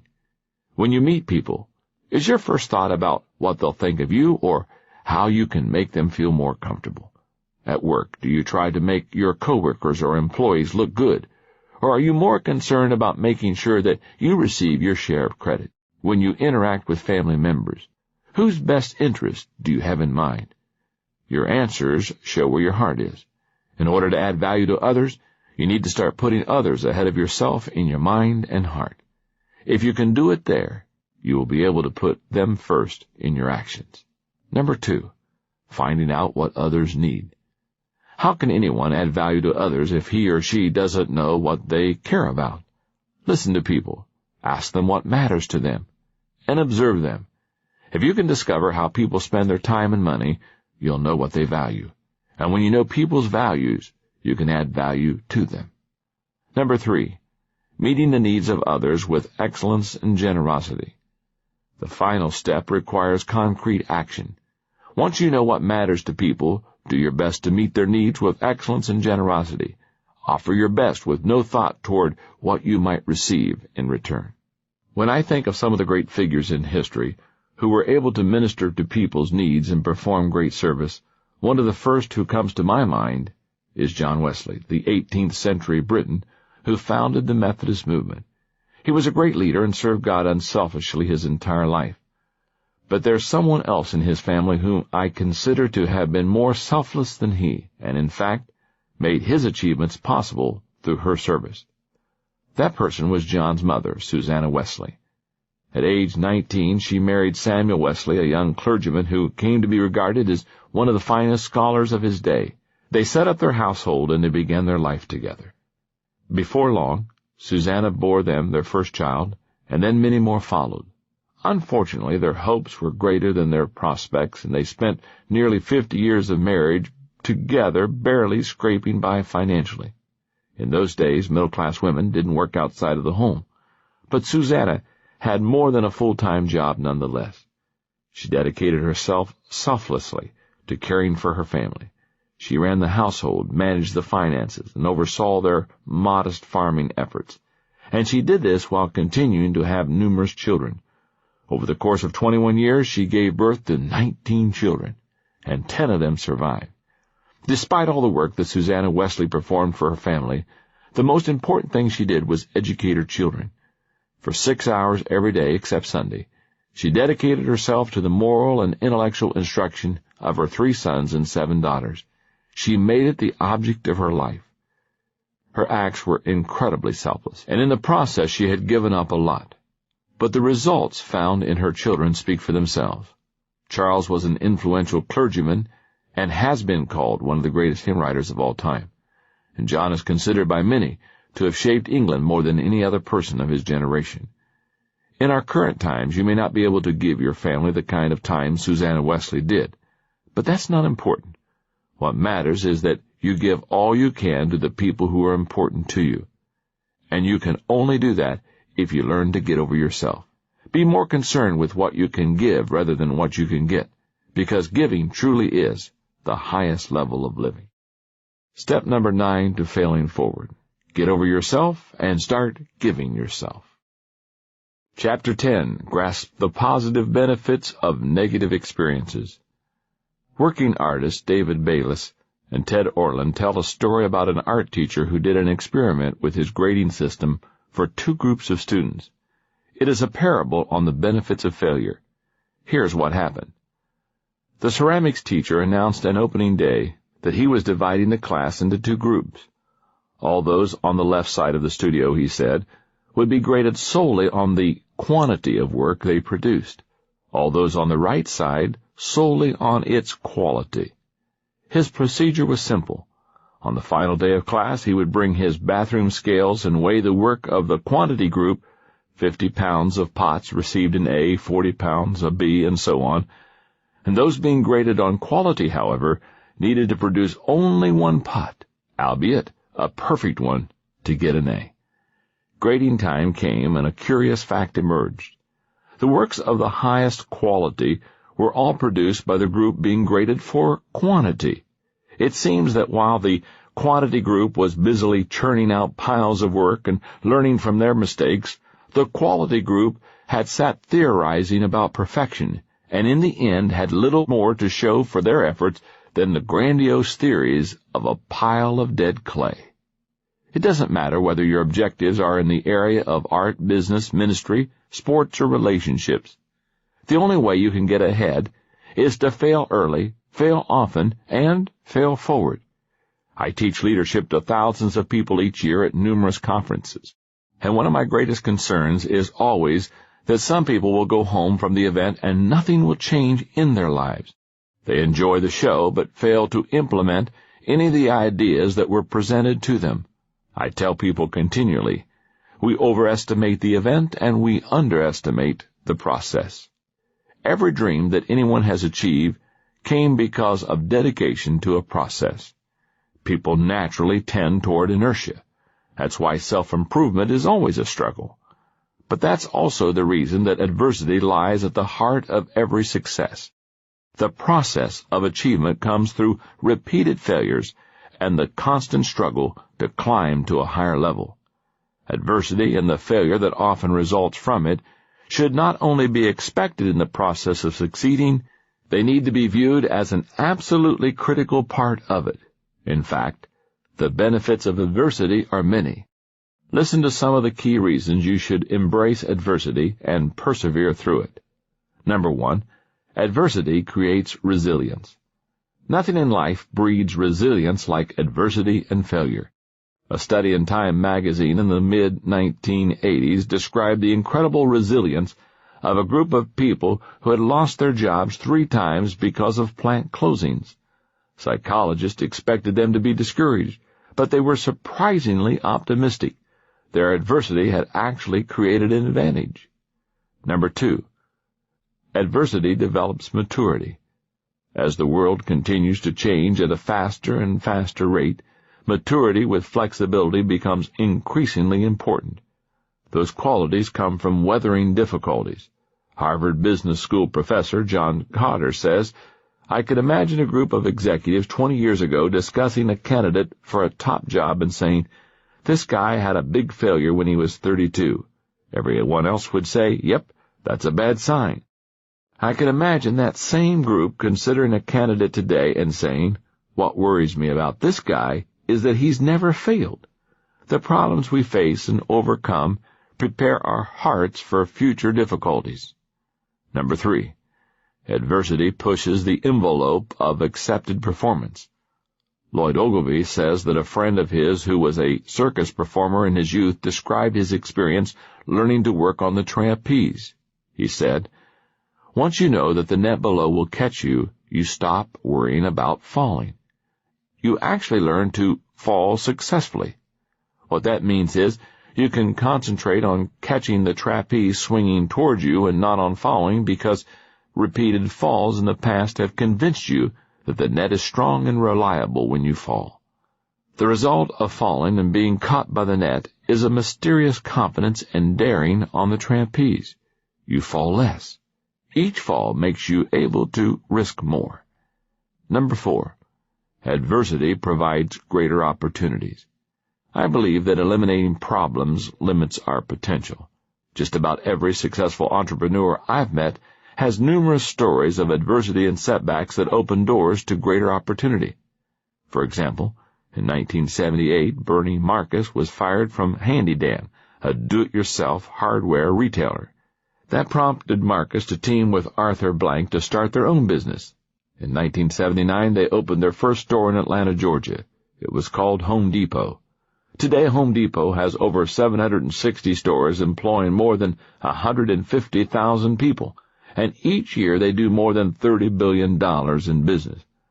I'm sure that Bernie Marcus wasn't very happy about getting fired from his job back at Handy Dan. But if he hadn't been, who knows whether he would have achieved the success he has today. Number 5, adversity prompts innovation. Early in the 20th century, a boy whose family had immigrated from Sweden to Illinois sent 25 cents to a publisher for a book on photography. What he received instead was a book on ventriloquism. What did he do? He adapted and learned ventriloquism. His name was Edgar Bergen, and for over 40 years he entertained audiences with the help of a wooden dummy named Charlie McCarthy. If you want to succeed, you have to learn to make adjustments to the way you do things and try again. Adversity helps to develop that ability. Number 6, adversity brings unexpected benefits. The average person makes a mistake and automatically thinks that it's a failure. But some of the greatest stories of success can be found in the unexpected benefits of mistakes. For example, most people are familiar with the story of Edison and the phonograph. He discovered it while trying to invent something entirely different. But did you also know that Kellogg's cornflakes resulted when boiled wheat was left in a baking pan overnight? Or that ivory soap floats because a batch was left in the mixer too long and had a large volume of air whipped into it? or that Scout tiles were launched when a toilet paper machine put too many layers of tissues together. Number 7. Adversity motivates. Years ago, when Bear Bryant was coaching the University of Alabama's football team, the Crimson Tide was ahead by only 6 points in a game with less than 2 minutes remaining in the fourth quarter. Bryant sent his quarterback into the game with the instructions to play it safe and to run out the clock. In the huddle, the quarterback said, "Coach says to play it safe, but that's what they're expecting. Let's give them a surprise." And with that, he called a pass play. When the quarterback dropped back and threw the pass, the defending cornerback, who was a champion sprinter, intercepted the ball and headed toward the end zone, expecting to score a touchdown. The quarterback, who was not known as a good runner, took off after the cornerback and ran him down from behind, tackling him on the 5-yard line. It saved the game.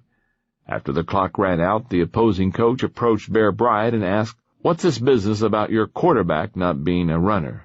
Bear Bryant replied, "Well, your cornerback was running for 6 points. My quarterback, he was running for his life." Nothing can motivate a person like adversity. If you can step back from the negative circumstances you face in life, you will be able to discover that there are almost always positive benefits to your negative experiences. You simply have to be willing to look for them.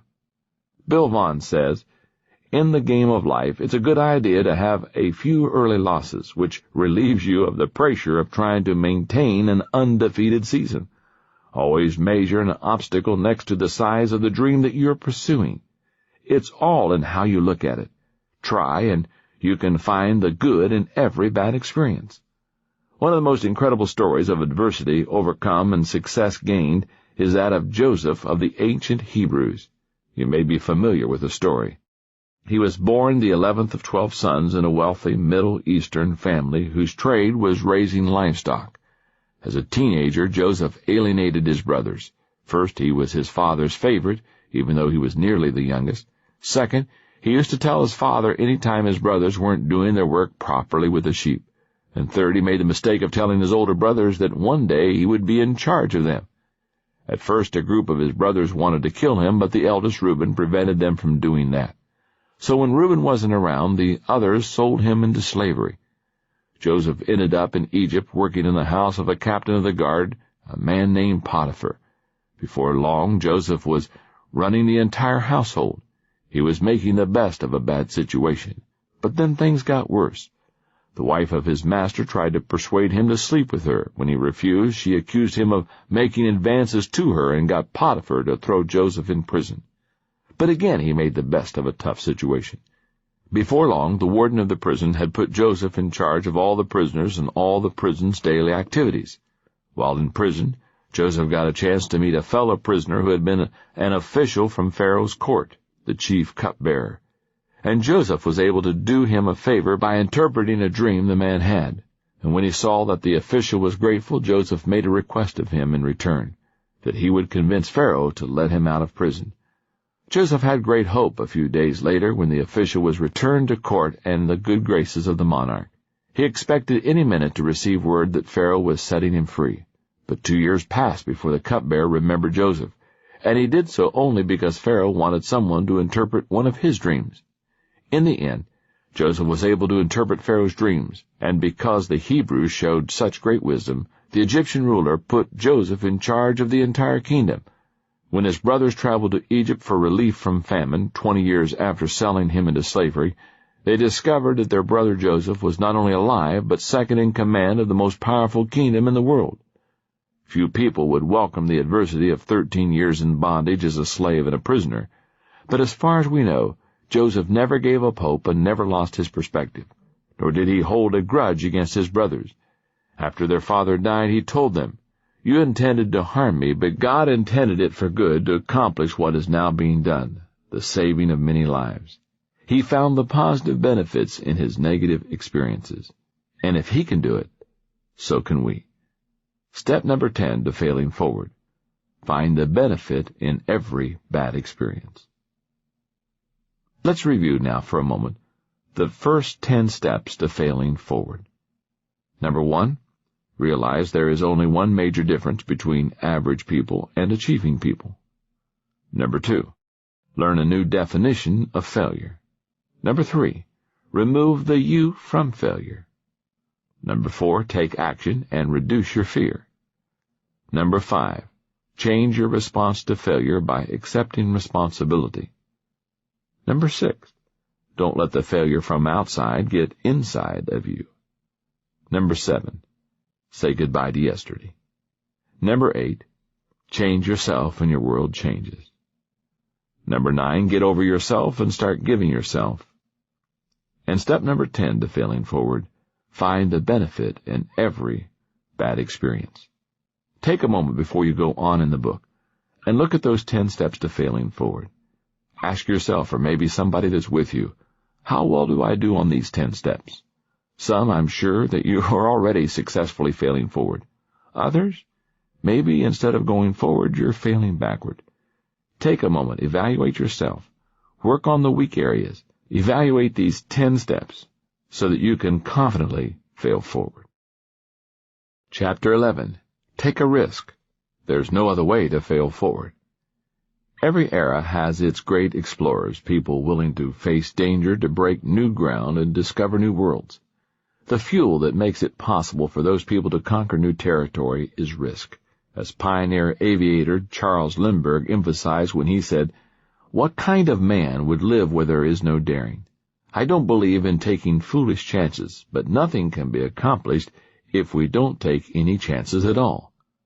Risk is a funny thing. It's very subjective. Someone may have no trouble plunging off a high tower with a bungee cord attached to his leg, but that same person may look at speaking in front of a group of 20 people as a death-defying risk. To another person, speaking isn't intimidating at all. For example, I love to speak to groups. I've spoken to groups as large as 82,000 people, and it's wonderful. On the other hand, you couldn't get me to bungee jump. So how do you judge whether some activity is worth the risk? Do you base it on your fear? No, you should do some things that scare you. Should you base it on the probability of success? No, I don't think that's the answer either. Risk must be evaluated not by the fear it generates in you or the probability of your success, but by the value of the goal. Allow me to tell you the story of someone who pushed the envelope of risk in order to achieve goals that had great value to her. Her name was Amelia Earhart. She grew up in the Midwest and had a very ordinary childhood. While in her early 20s, she took her first plane ride at Doherty Field in Long Beach, California. She was hooked. She said, "As soon as we left the ground, I knew I myself had to fly."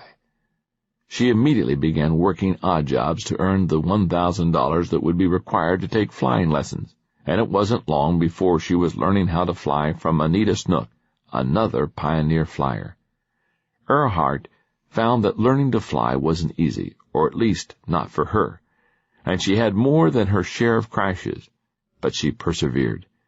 In 1921, Earhart made her first solo. The next year, she set the first of her many aviation records. She piloted planes because she loved to fly, but she also had an agenda. She was trying to break ground for others. She said, "My ambition is to have this wonderful gift produce practical results for the future of commercial flying and for the women who may want to fly tomorrow's planes." By 1935, Amelia Earhart was a seasoned world-class pilot and had done a lot of things to accomplish her goals of opening doors for women and legitimizing commercial aviation. She must have believed the motto of all great achievers: if at first you do succeed, try something harder, because that's when she decided to embark on her greatest adventure. She intended to fly around the world. Her first leg took her from Oakland to Hawaii, but as she took off from Luke Field near Pearl Harbor, she blew a tire and crashed the plane, causing tremendous damage. She had failed, but she wasn't ready to give up. Her plane was shipped to California for repairs, and she planned out her next attempt. 2 years later, in June of 1937, she again started on her around-the-world voyage, this time heading east. For a month, she and her navigator, Frederick Noonan, made their way. At the end of June, they had flown 22,000 miles. When they took off from New Guinea on July the 2nd, they had great hope because there were only 7,000 miles to go. But they were never seen again. If anyone had been able to talk to Earhart about her last hours, I believe she would have not expressed any regret for attempting what she did. To achieve any worthy goal, you must take risk. Amelia Earhart believed that, and her advice when it came to risk was simple and direct. Decide whether or not the goal is worth the risk involved.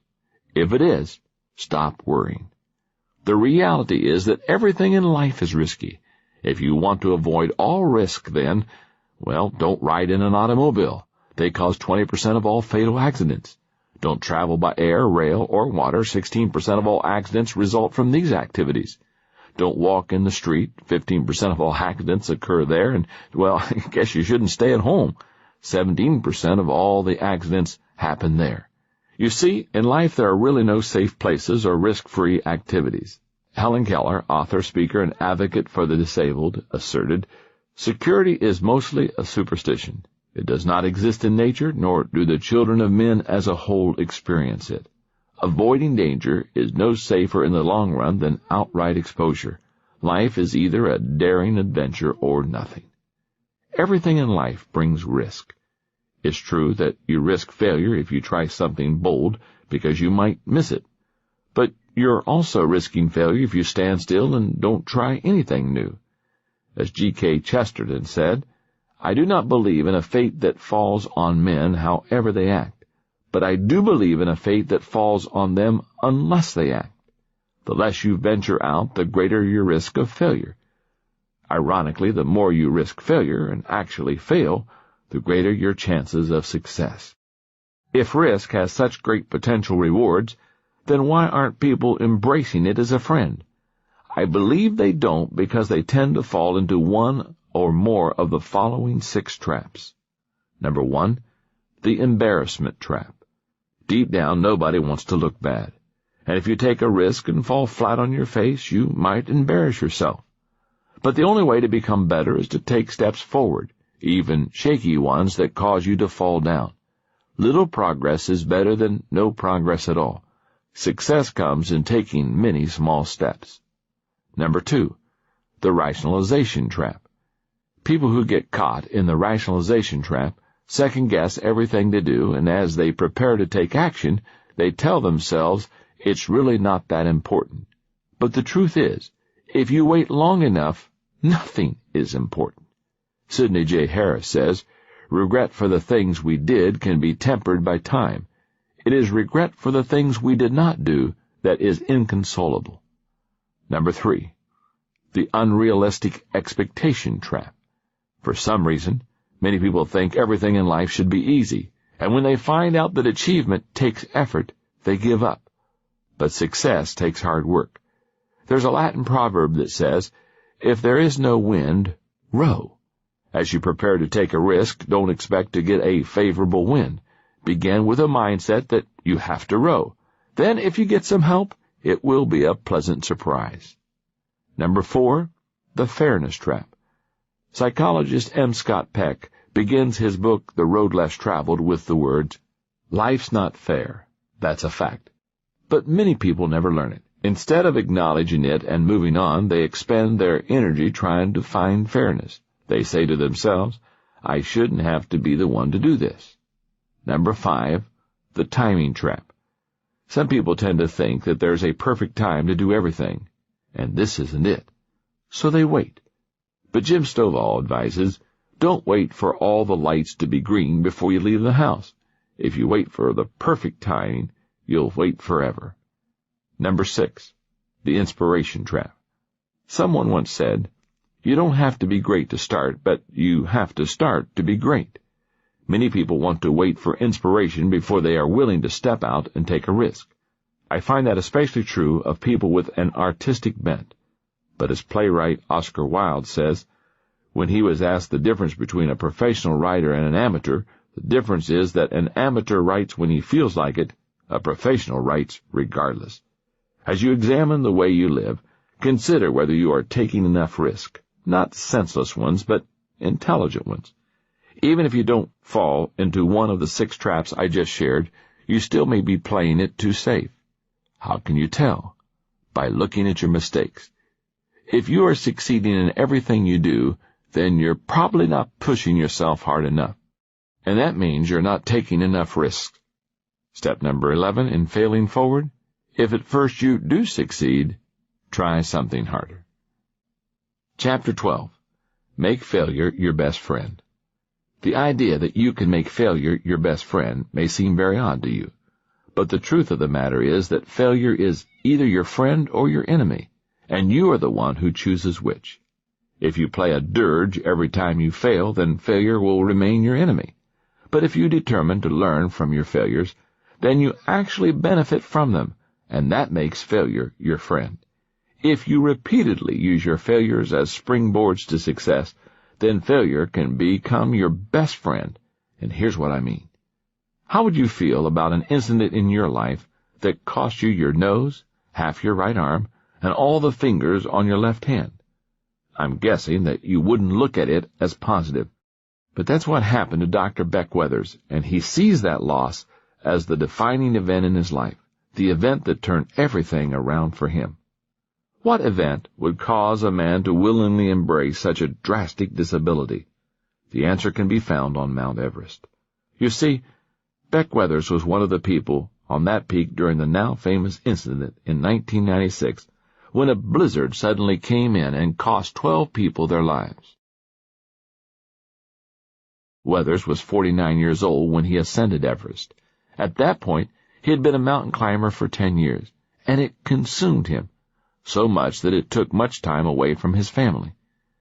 For the Everest climb, Weathers signed on with an expedition led by New Zealander Rob Hall. Before the team got to the high camp at 26,000 feet, Weathers was doing fine.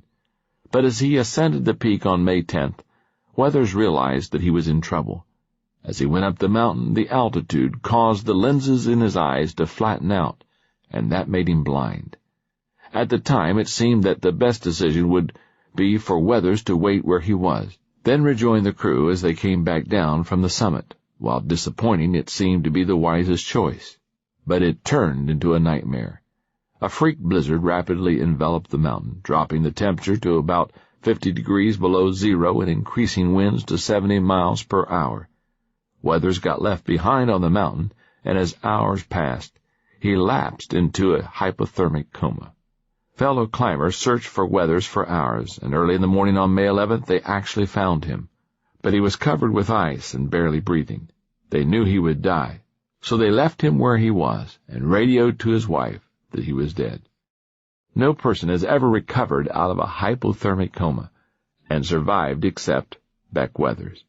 Somehow he revived, got up, found his way, and staggered back into camp. His jacket was open.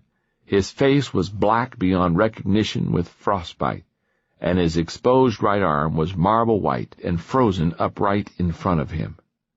Even after his miraculous return to camp, nobody thought Weathers would survive. But he kept pulling through. Back home in Dallas, he received medical attention. He underwent 10 surgeries where they amputated the fingers on his left hand, amputated his right arm near the elbow, and reconstructed a new nose using tissue from other parts of his body. Through it all, Weathers went through a radical learning process. He believes he traded his hands for something more valuable, lessons about himself, his values, and life. Beck Weathers' attitude reflects more than just gratitude for surviving a great tragedy that should have killed him. He displays a teachability that has allowed him to change his life for the better. He has failed forward by making hardship his best friend. Fortunately, you don't have to be left for dead on top of the world's highest mountain to become teachable and learn how to make failure your friend. You can do it from the safety of your own home. All it requires is the right attitude. Your attitude toward failure determines your altitude after failure. Some people never understand that. As Louis Armstrong once quipped, there are some people that if they don't know, you can't tell them. Teachability is a mindset that says no matter how much I know or think I know, I can learn from this situation. That kind of thinking can help you turn adversity into advantage. Anyone can make failure a friend by maintaining a teachable attitude and using a strategy for learning from failure. To turn losses into profits, I recommend that you ask the following questions every time you face adversity. Question number 1. What caused the failure? The situation, someone else, or myself? Where did things break down? Were you in a no-win situation? Did another person create the problem? Did you make a mistake? When Beck Weathers looked at his Mount Everest experience after the fact, he determined that he had made mistakes which led to his failure. Always begin the learning process by trying to identify the cause of a problem. Question number 2. Was what happened truly a failure, or did I just fall short? What we think is our fault may have really been an attempt to fulfill unrealistic expectations. It doesn't matter whether we place them on ourselves or someone else does. If a goal is unrealistic and we miss it, that is not a failure. Question number 3. What successes are contained in the failure? There's an old saying that states, "The gem cannot be polished without friction, nor man perfected without trials." No matter what kind of failure you experience, there is always a potential jewel of success contained in it. Sometimes it may be difficult to find, but you can discover it if you are willing to look for it. Question number 4. What can I learn from what happened? I enjoy reading the comic strip Peanuts by Charles Schulz. One of my favorites has Charlie Brown at the beach building a beautiful sandcastle. As he stands back to admire his work, it is suddenly consumed by a huge wave. Looking at the smooth sand mound that has been his creation a moment before, he says, "There must be a lesson here, but I don't know what it is." That's the way many people approach adversity. They are so consumed by the events they experience that they become bewildered and miss the whole learning experience. But there is always a way to learn from failures and mistakes. Poet Lord Byron was right when he stated, "Adversity is the first path to truth." Question number 5. Am I grateful for the experience? One of the ways to maintain a teachable mindset is to cultivate an attitude of gratitude, and that's possible even in the face of great disappointment. For example, American sprinter Eddie Hart missed a preliminary heat for the 100-meter sprint in the 1972 Olympics in Munich. As a result, he lost his chance to win an individual gold medal. But he said it made him all the more grateful for the medal he received as a member of the relay team, and for the lesson it taught him about living with defeats. As you come away from failure, try to cultivate a similar sense of gratitude. Question number 6. How can I turn this into a success? Author William Marston says, "If there is any single factor that makes for success in living, it is the ability to draw dividends from defeat. Every success I know has been reached because the person was able to analyze defeat and actually profit from it in the next undertaking. Determining what went wrong in a situation has value, but taking that analysis another step and figuring out how to use it to your benefit is the real difference maker when it comes to failing forward." Question number 7. Who can help me with this issue? People say there are 2 kinds of learning: experience, which is gained from your own mistakes, and wisdom, which is learned from the mistakes of others. I recommend that you learn from the mistakes of others as much as possible. After all, you will never live long enough to make them all yourself. Seek advice, but make sure it's from someone who has successfully handled his or her failures. Question number 8. Where do I go from here? Once all the thinking is done, you've got to figure out what to do next. In their book, Everyone's a Coach, Don Shula and Kim Blanchard state, learning is defined as a change in behavior. You haven't learned a thing until you take action and use it. When you're able to learn from any bad experience and thereby turn it into a good experience, you make a major transition in life. For years, I've taught something that I think gives great insight on the subject of change. It says this: people change when they hurt enough that they have to, learn enough that they want to, and receive enough that they are able to. I learned the truth of that statement on a whole new level on December 18, 1998. While at my company's Christmas party, I felt an excruciating pain in my chest, and I suffered a serious heart attack. I honestly thought I wasn't going to make it that night. Although my heart attack was a painful and surprising experience, I feel that God was very good to me in that process. Several excellent physicians rallied around me and made it possible not only for me to survive, but to avoid any permanent heart damage. And I've learned a lot from it. For example, when it comes to telling the important people in your life how much you love them, you can never do it often enough. I believe my work on earth is not yet finished, and God has spared me so that I can complete it. I've learned that I must change my living habits for the sake of my health, the quality of my life, and the impact I desire to make in the future. My cardiologist, Dr. Marshall, told me that men who survive an early heart attack and learn from it live longer and healthier lives than those who never suffer a heart attack, and I have determined to learn from the experience. I've changed my diet. I'm also exercising every day, and I'm striving to live a more balanced life. But you don't need to suffer a heart attack or be caught in a blizzard on Mount Everest to make failure your best friend. In fact, I don't recommend it. All you have to do is maintain a teachable heart and be eager to learn every time you fail. Step number 12 in failing forward: learn from a bad experience and make it a good experience. Chapter 13, Avoid the Top 10 Reasons People Fail. I don't put much stock in the idea of luck. I think that normally things go well or poorly for people based on their actions. I believe that for the most part you create your own luck by working hard, practicing self-discipline, remaining persistent, and making personal growth a daily priority. Add to that the blessings of a loving God, and you don't need to think about luck. However, a few years ago I came across an article printed in the Los Angeles Times that almost made me change my mind about luck. Listen to what it said. Jolted, jilted, hammered in a car crash and robbed, Lawrence Hanratty was named Friday as the unluckiest man in New York. Nearly electrocuted in a construction site accident in 1984 that put him in a coma for weeks, Hanratty lost the lawyers fighting for his disability claim. One was disbarred, 2 died, and his wife ran off with her lawyer. Hanratty, who was spent years fighting heart and liver disease, had his car wrecked in a crash last year, and when police left the scene of the accident, he was held up and robbed. As if he hasn't tolerated enough hardship, 38-year-old Hanratty of Mount Vernon, New York, said an insurance company now wants to cut off his workers' compensation benefits, and his landlord has threatened to kick him out of his apartment. Depressed and suffering from agoraphobia, a fear of open spaces, Hanratty uses a canister of oxygen and takes 42 pills a day for his heart and liver ailments. Hearing that story kind of makes you want to find poor Lawrence to see if you can help him out in some way, doesn't it?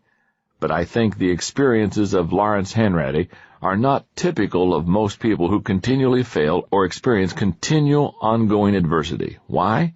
Because most of the time the trouble we face is the result of our own negative actions. It's usually our own fault.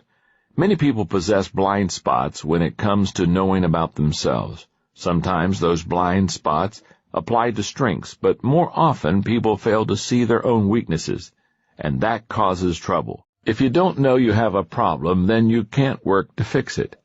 I'd like to acquaint you with what I have observed to be the top 10 reasons people fail. As you listen, be open-minded and try to see yourself and your shortcomings in the descriptions that I give. Look for reoccurring issues in your life. As you do, you may find your Achilles heel. Number 1, poor people skills.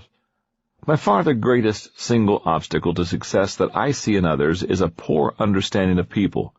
A while back, the Wall Street Journal printed an article on the top reasons that executives fail. At the top of the list was a person's inability to effectively relate to others. How are you when it comes to working with people? Are you genuine and authentic, or do you continually put up a front? Do you listen carefully to others, or do you spend most of your time doing the talking when you're with people? Do you expect everyone else to conform to your wishes, your schedule, and your agenda? Or do you look for ways to meet people on their terms? If you haven't learned how to get along with people, you will always be fighting a battle to succeed. However, if you can make people skills a strength, it will take you farther than any other skill you develop.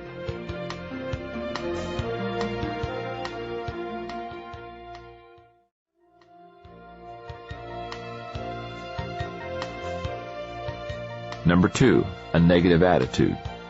How you react to circumstances of your life has everything to do with your well-being and your success. W. Clement Stone tells the story about a young bride who traveled with her husband to the California desert during World War II. Because she had grown up in the East, the desert seemed remote and desolate to her. The only housing they could find was a shack near a village of Native Americans, none of whom spoke English. She spent a lot of time there alone, waiting out the sweltering heat each day. When her husband was gone for a long period, she wrote her mother to say that she was returning home. A few days later, she received a reply that said, "Two men looked from prison bars. One saw mud, the other stars." Those words helped the young woman to see things more clearly. She made friends with her Native American neighbors. She began working with them on weaving and pottery, and she took time to explore the desert and discover its natural beauty. All of a sudden, she was living in a new world, and the only thing that had changed was her attitude. If your circumstances constantly get you down, then maybe it's time for a change, not of your situation, but in your attitude. Number 3, a bad fit. Though we should always first examine our attitudes when we don't enjoy our circumstances, sometimes a change in situation also is in order. Sometimes a case of mismatched abilities, interests, personality, or values can be a major contributor to chronic failure. Few things in life are more frustrating than being stuck in a profession or organization that doesn't suit you. Evaluate yourself and your situation. If there is a poor fit, think about making a change. Number 4, lack of focus. Bad things happen when a person doesn't focus. Anybody can make an honest mistake when things get hectic, but people lacking focus have trouble not because they're too busy, but because their priorities are out of whack, and that wastes their time and resources. If you find yourself going from task to task without making any progress, or you can't seem to reach a goal no matter how much effort you give it, examine your focus. No one can move forward without it. Number 5, weak commitment. For a long time it seemed that apathy was chic, but effort and commitment seemed to be coming back into style. And that's a good thing, because without commitment you cannot accomplish anything of value. The last time you failed, did you stop trying because you failed, or did you fail because you stopped trying? What was your level of commitment? If you're committed, then when you fail, it doesn't mean that you'll never succeed. It just means that it will take you longer. Commitment makes you capable of failing forward until you reach your goals. Number 6, unwillingness to change.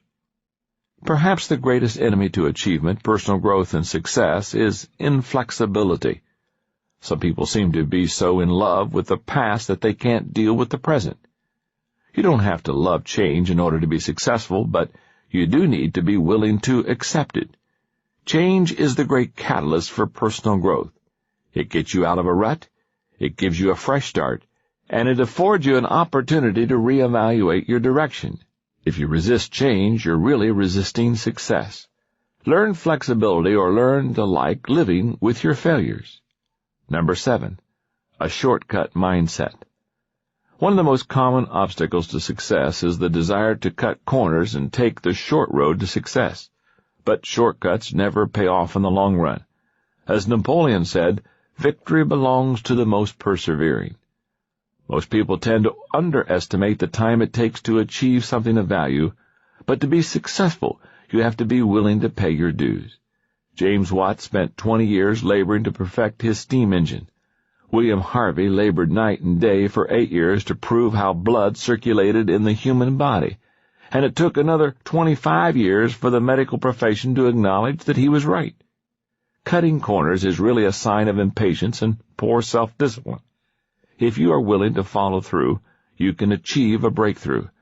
That's why Albert Gray says, "The common denominator of success lies in forming the habit of doing things that failures don't like to do." Number 8, relying on talent alone. Talent is overrated, not because it doesn't have value, but because talent alone isn't enough to take a person through the multiple failures that life brings. Adding a strong work ethic to talent is like pouring gasoline on a fire. It's explosive. But the greater your talent, the more likely you are to lean heavily on it and skip the hard day-to-day work of improving it. If you possess this negative tendency, put yourself on a growth plan so that you can make the most of whatever God-given talent you have. Number 9, acting on poor information. One of the things that successful executives have in common is the ability to make weighty decisions based on limited amounts of information. But they also have in common the ability to gather reliable information to use as they evaluate things. General Douglas MacArthur knew this.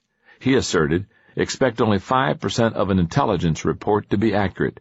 The trick of a good commander is to isolate the 5%. Number 10, not having any goals.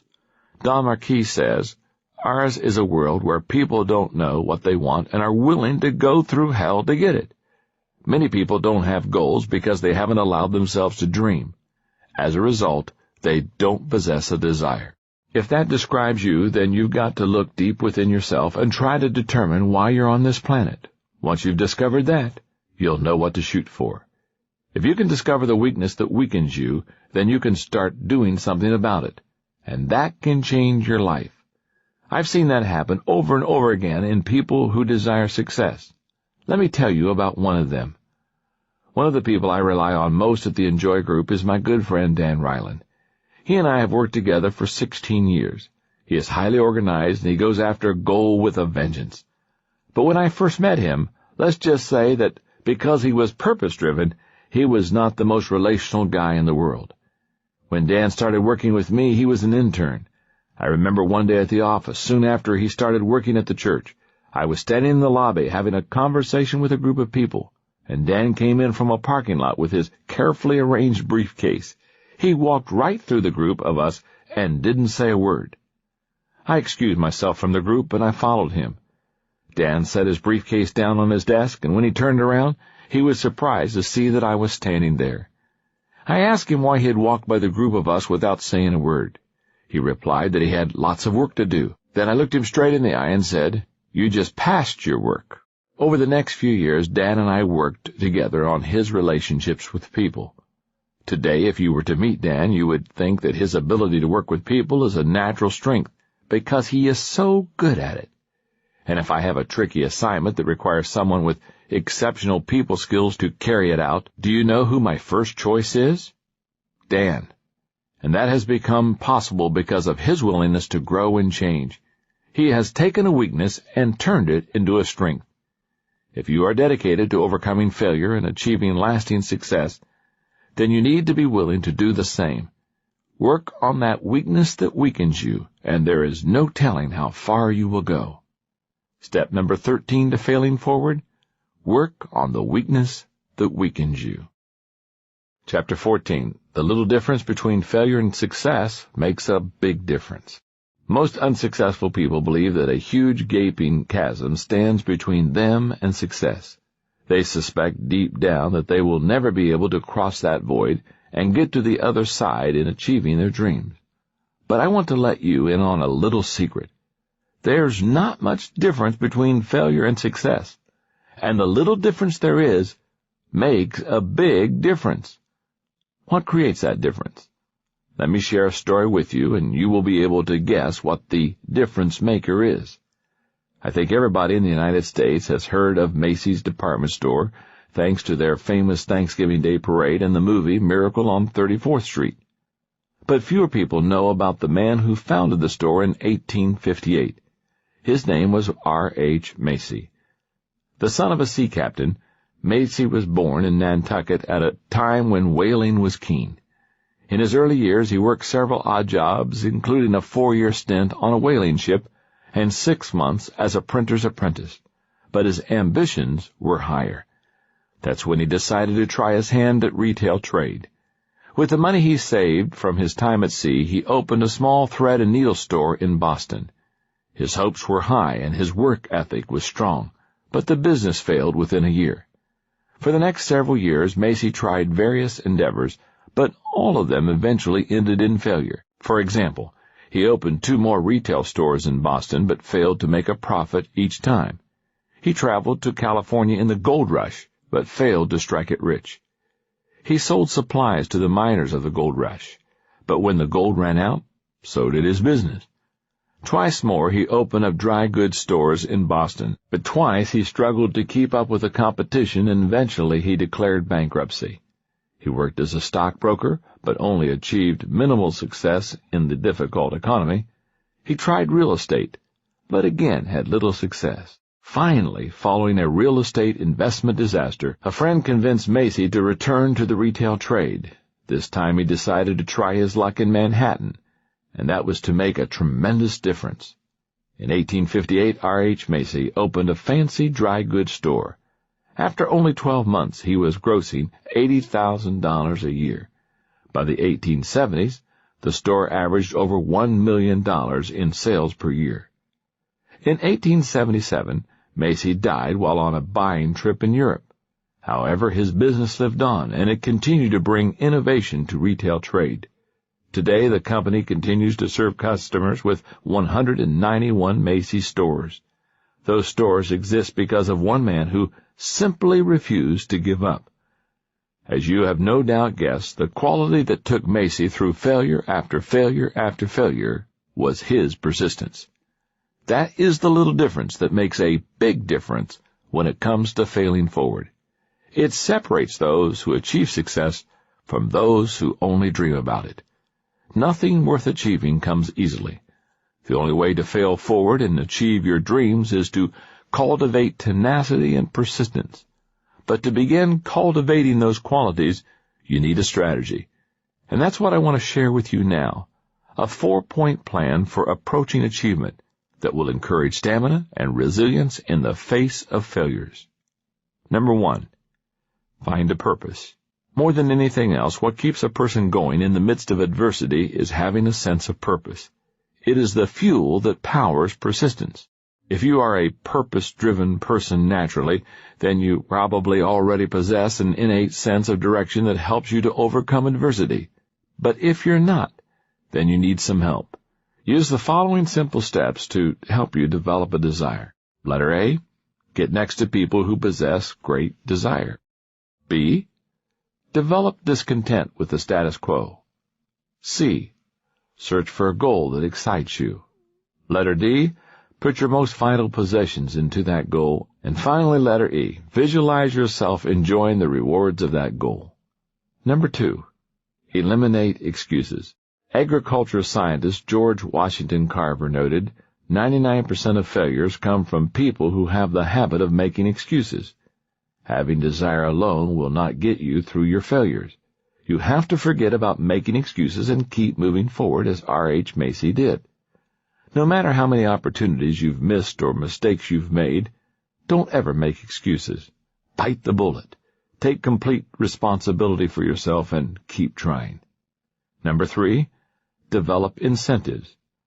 Nothing helps a person remain tenacious like a good incentive. That's why so many companies use them with their employees. Walter Elliott said, perseverance is not a long race, it is many short races, one after another. If you give yourself worthwhile incentives to win the short races, attaining a long-term goal seems less formidable. Number 4, cultivate determination. Author Napoleon Hill noted, effort only fully releases its reward after a person refuses to quit. To develop persistence over the long haul, you have to cultivate inward determination on a continual basis. And if you do, someday your story may be similar to Admiral Peary, who attempted to reach the North Pole 7 times before he made it on try number 8, or Oscar Hammerstein, who had 5 flop shows that lasted less than a total of 6 weeks before Oklahoma, which ran for 269 weeks and grossed $7 million. Or John Creasy, who received 743 rejection slips from the publishers before 1 word was ever published. He eventually published 560 books, which have sold over 60 million copies. Or Eddie Arcaro, who lost 250 consecutive races before he won his first. Learn to become a determined individual. Inspire yourself with stories of people who tried, failed, and kept going. And remember, the only difference between a little shot and a big shot is that the big shot kept on shooting. When it comes to persistence, One of the most remarkable people I've ever known is Orville Redenbacher, the popcorn king. Redenbacher was born on a farm in Jackson Township, a few miles south of Brazil, Indiana, in 1907. At age 12, he started growing popcorn in addition to his numerous chores. In time, his additional crop brought in $150 a month, most of which was set aside for his college. In 1924, he graduated from high school, the first person in his family to do so.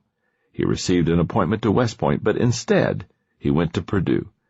His ambition was to become a county agent. Times were tough, and coming from a farming family meant that he didn't have much money. So Redenbacher worked hard and did lots of odd jobs for the university in the agricultural department, including some experiments with popcorn hybrids. In 1928, he received his degree in agriculture. After graduation, the first job he took was that of a teacher.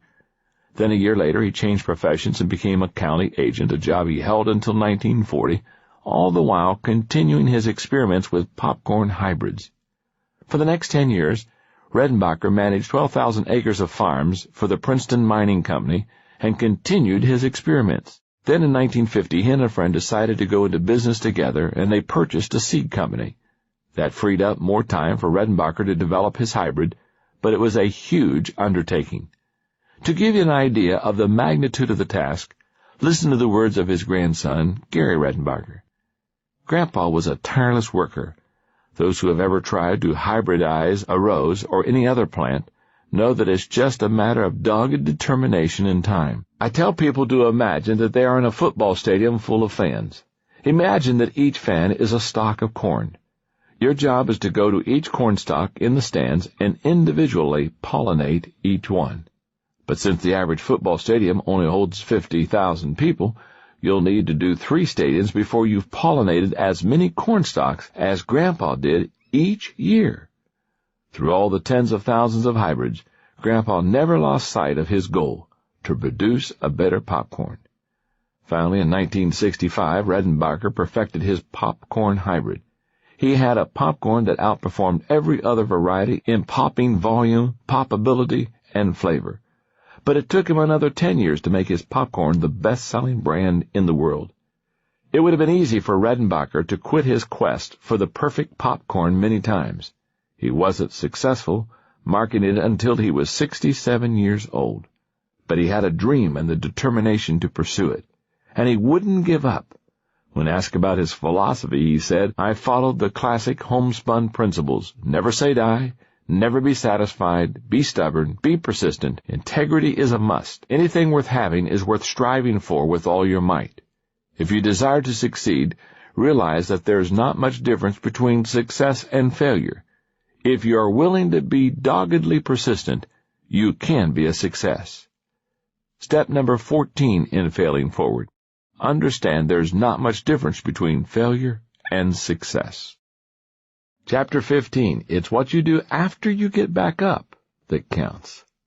Although persistence is important, it isn't the only key to success. I think you need persistence plus something more. It's just like the old saying about boxers, that a champion gets up one more time than he gets knocked down. While that may be true, if that's the only thing he does, he may finally win, but not before getting his brains beat out. Who wants that? He's much better off if he needs to get up off of the mat only a few times. He does that by figuring out how to knock out his opponent. That's what Milton Bradley did, in a manner of speaking. He figured out what to do so that he wouldn't continue falling down. He started out his career at age 20 as a draftsman. That was in 1856. By 1860, he had earned enough money to buy a printing press and go into business for himself as a lithographer. His first great product idea was to lithograph the newly elected President Abraham Lincoln.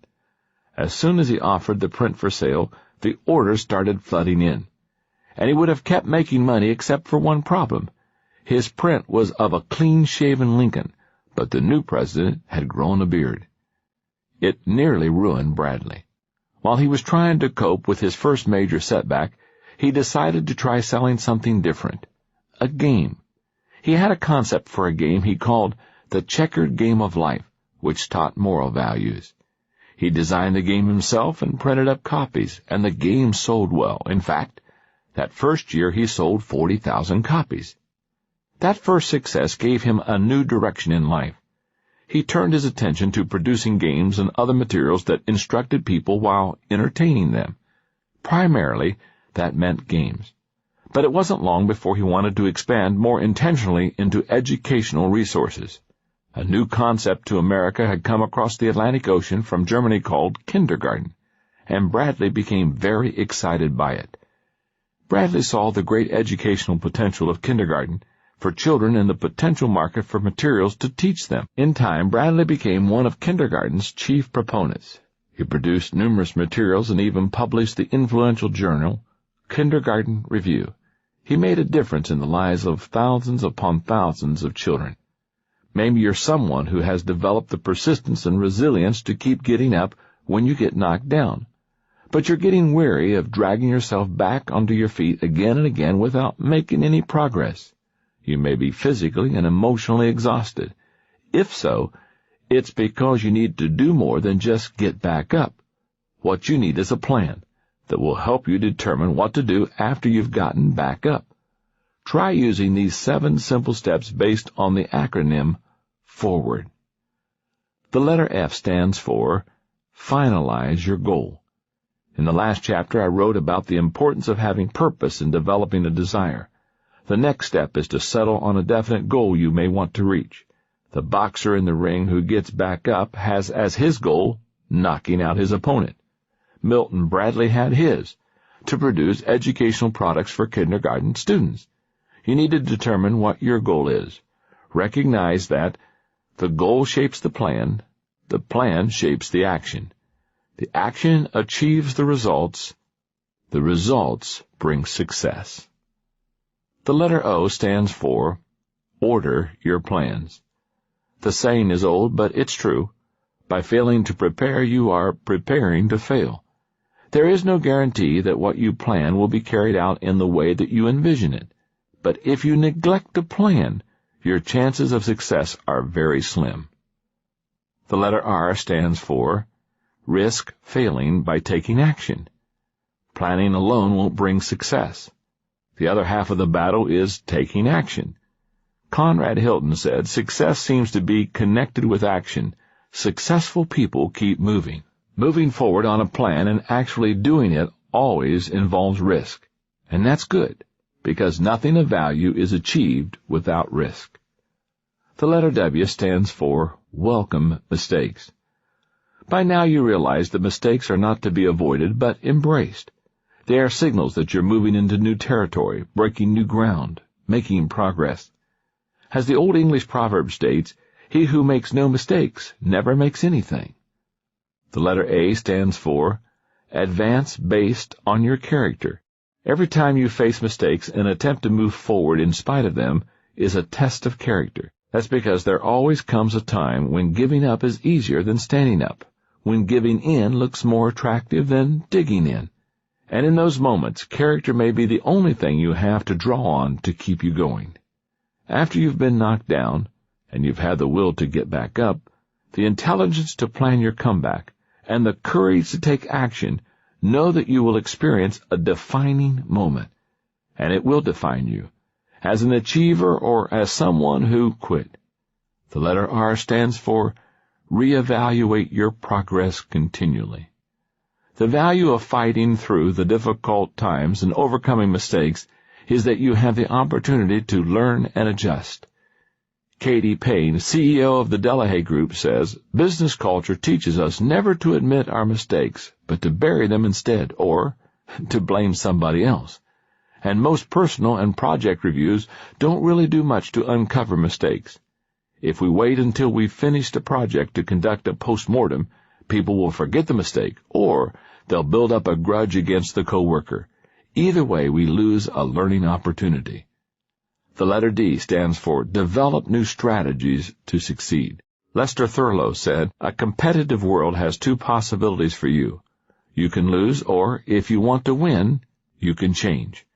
Once you develop a plan and put it into action, you're not done. In fact, if you want to succeed, you're never done. Success is in the journey, the continual process. And no matter how hard you work, you will not create the perfect plan nor execute it without error. You will never get to the point where you no longer make mistakes, but that's okay. Failures are milestones on the success journey. Each time you plan, risk, fail, reevaluate, and adjust, it gives you another opportunity to begin again, only better than the last time. As 67-year-old Thomas Edison said after he watched his laboratory burn to the ground, "Thank goodness all our mistakes were burned up. Now we can start again fresh." Starting over usually isn't easy, to say the least, but it sure can bring incredible results.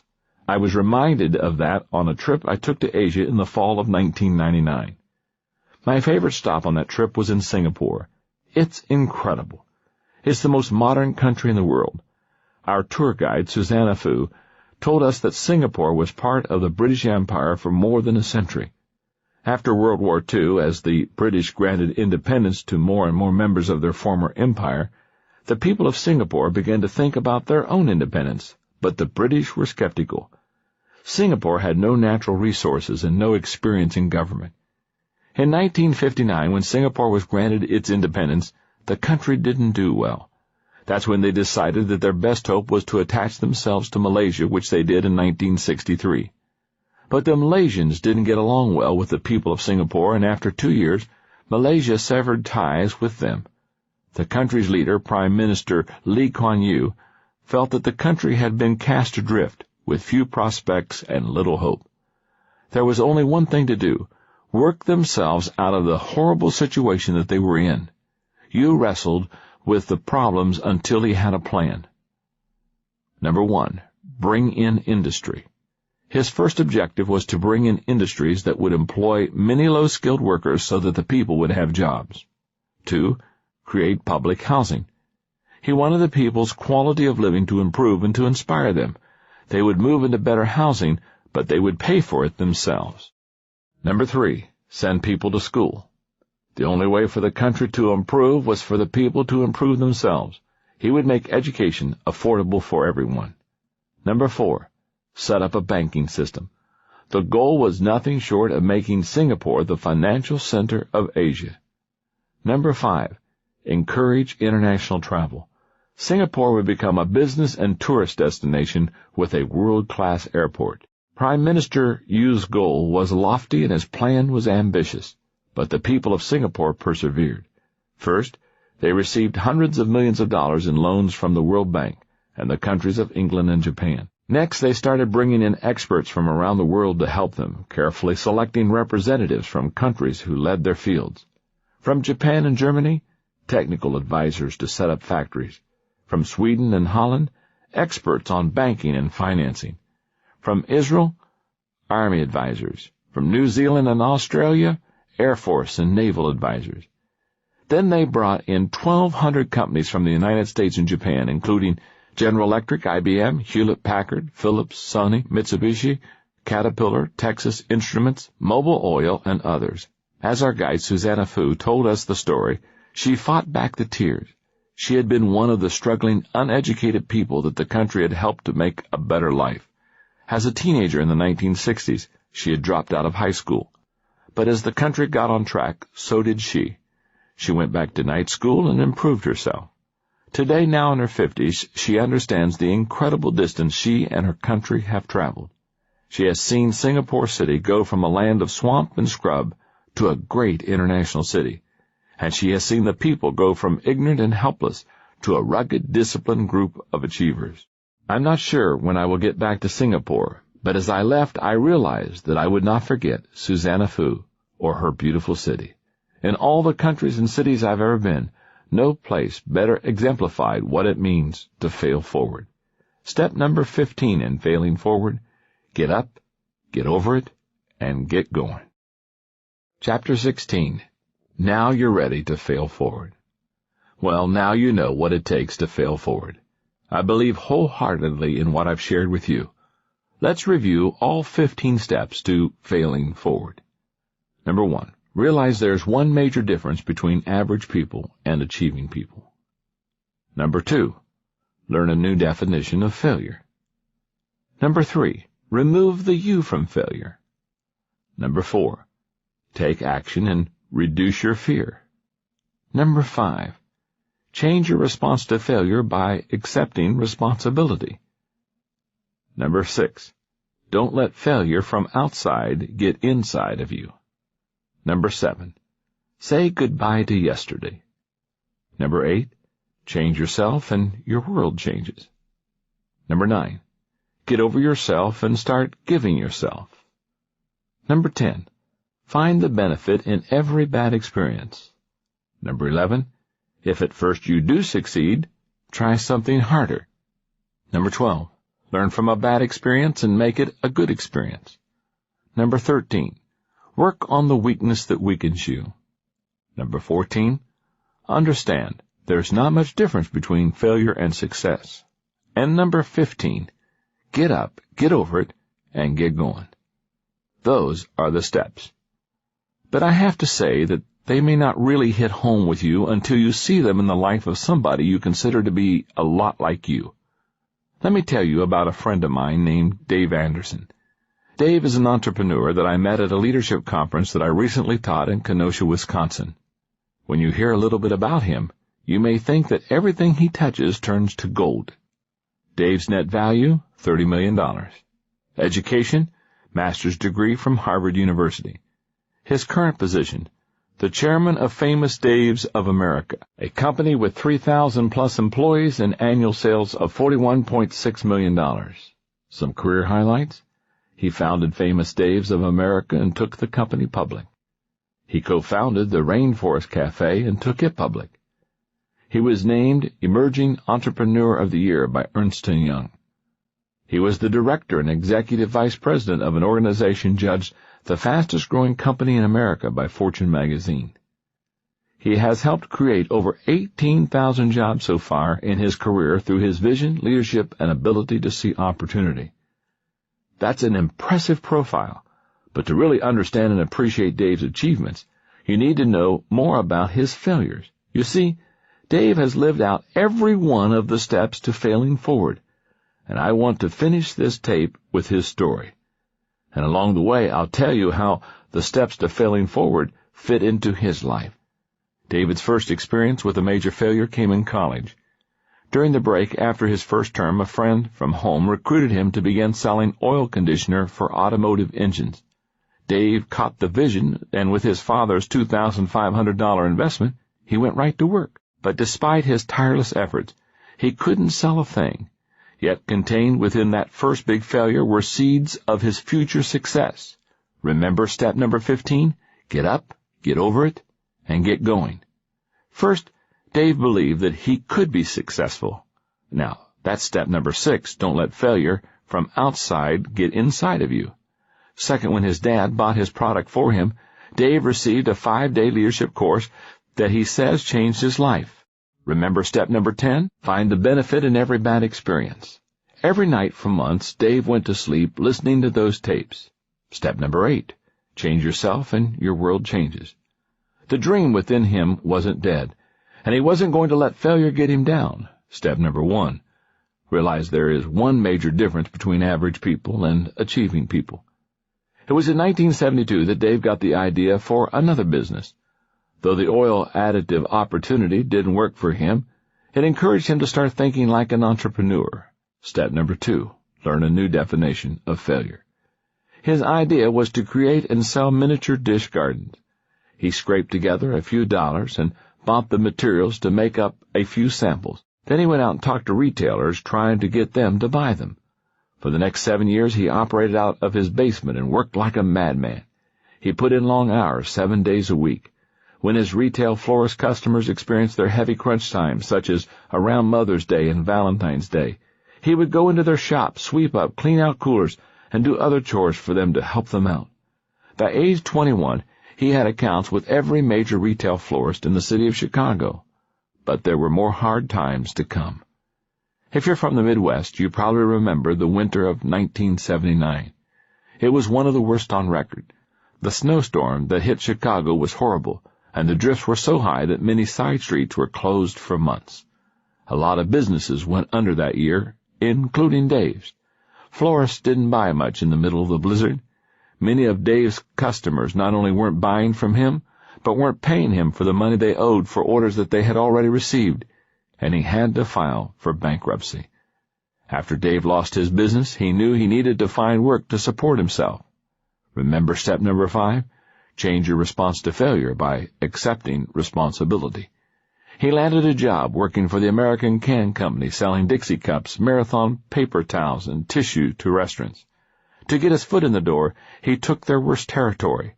Step number 4. Take action and reduce your fear.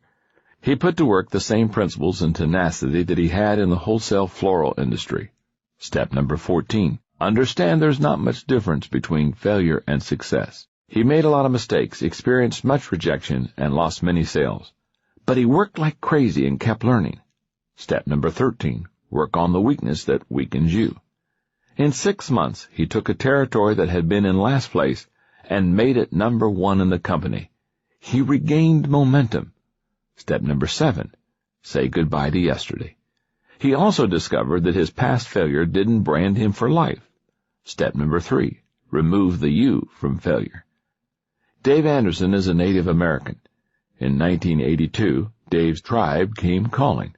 Their organization was losing money, and recognizing his business prowess, they asked him to be their CEO. Step number 11. If at first you do succeed, try something harder. He led the tribe's concerns for 3 years. During that time, gross revenue increased from $3.9 million to over $8 million.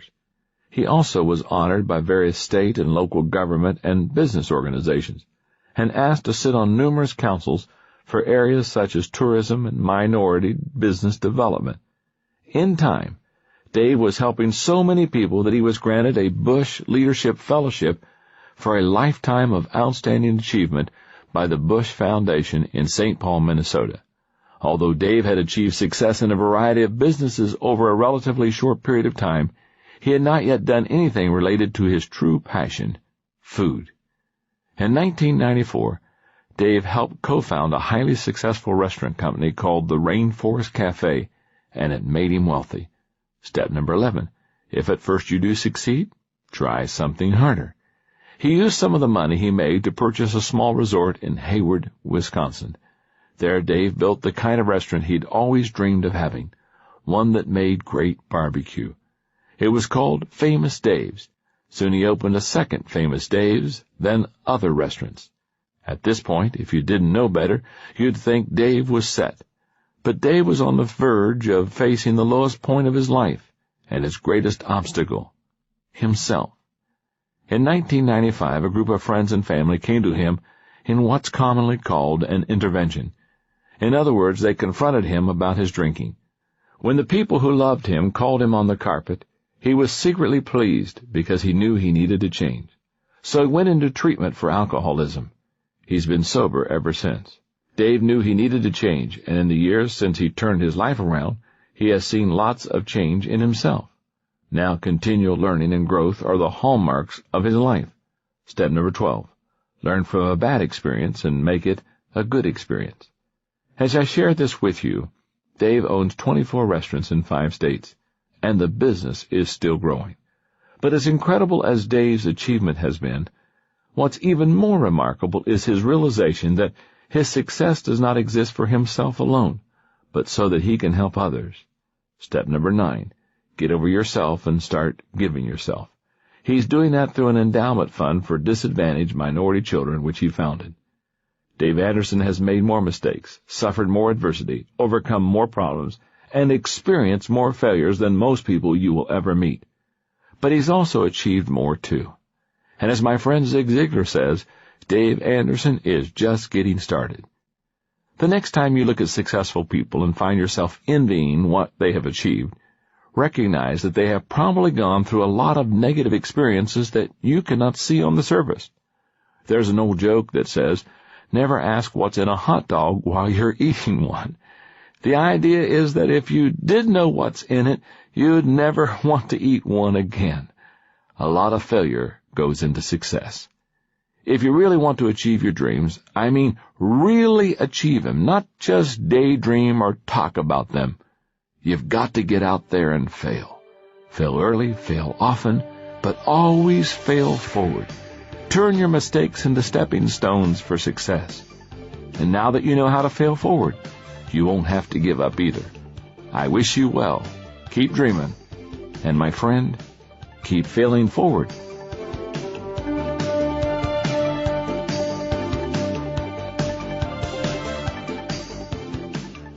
That concludes Failing Forward, Turning Mistakes into Stepping Stones for Success by John C. Maxwell.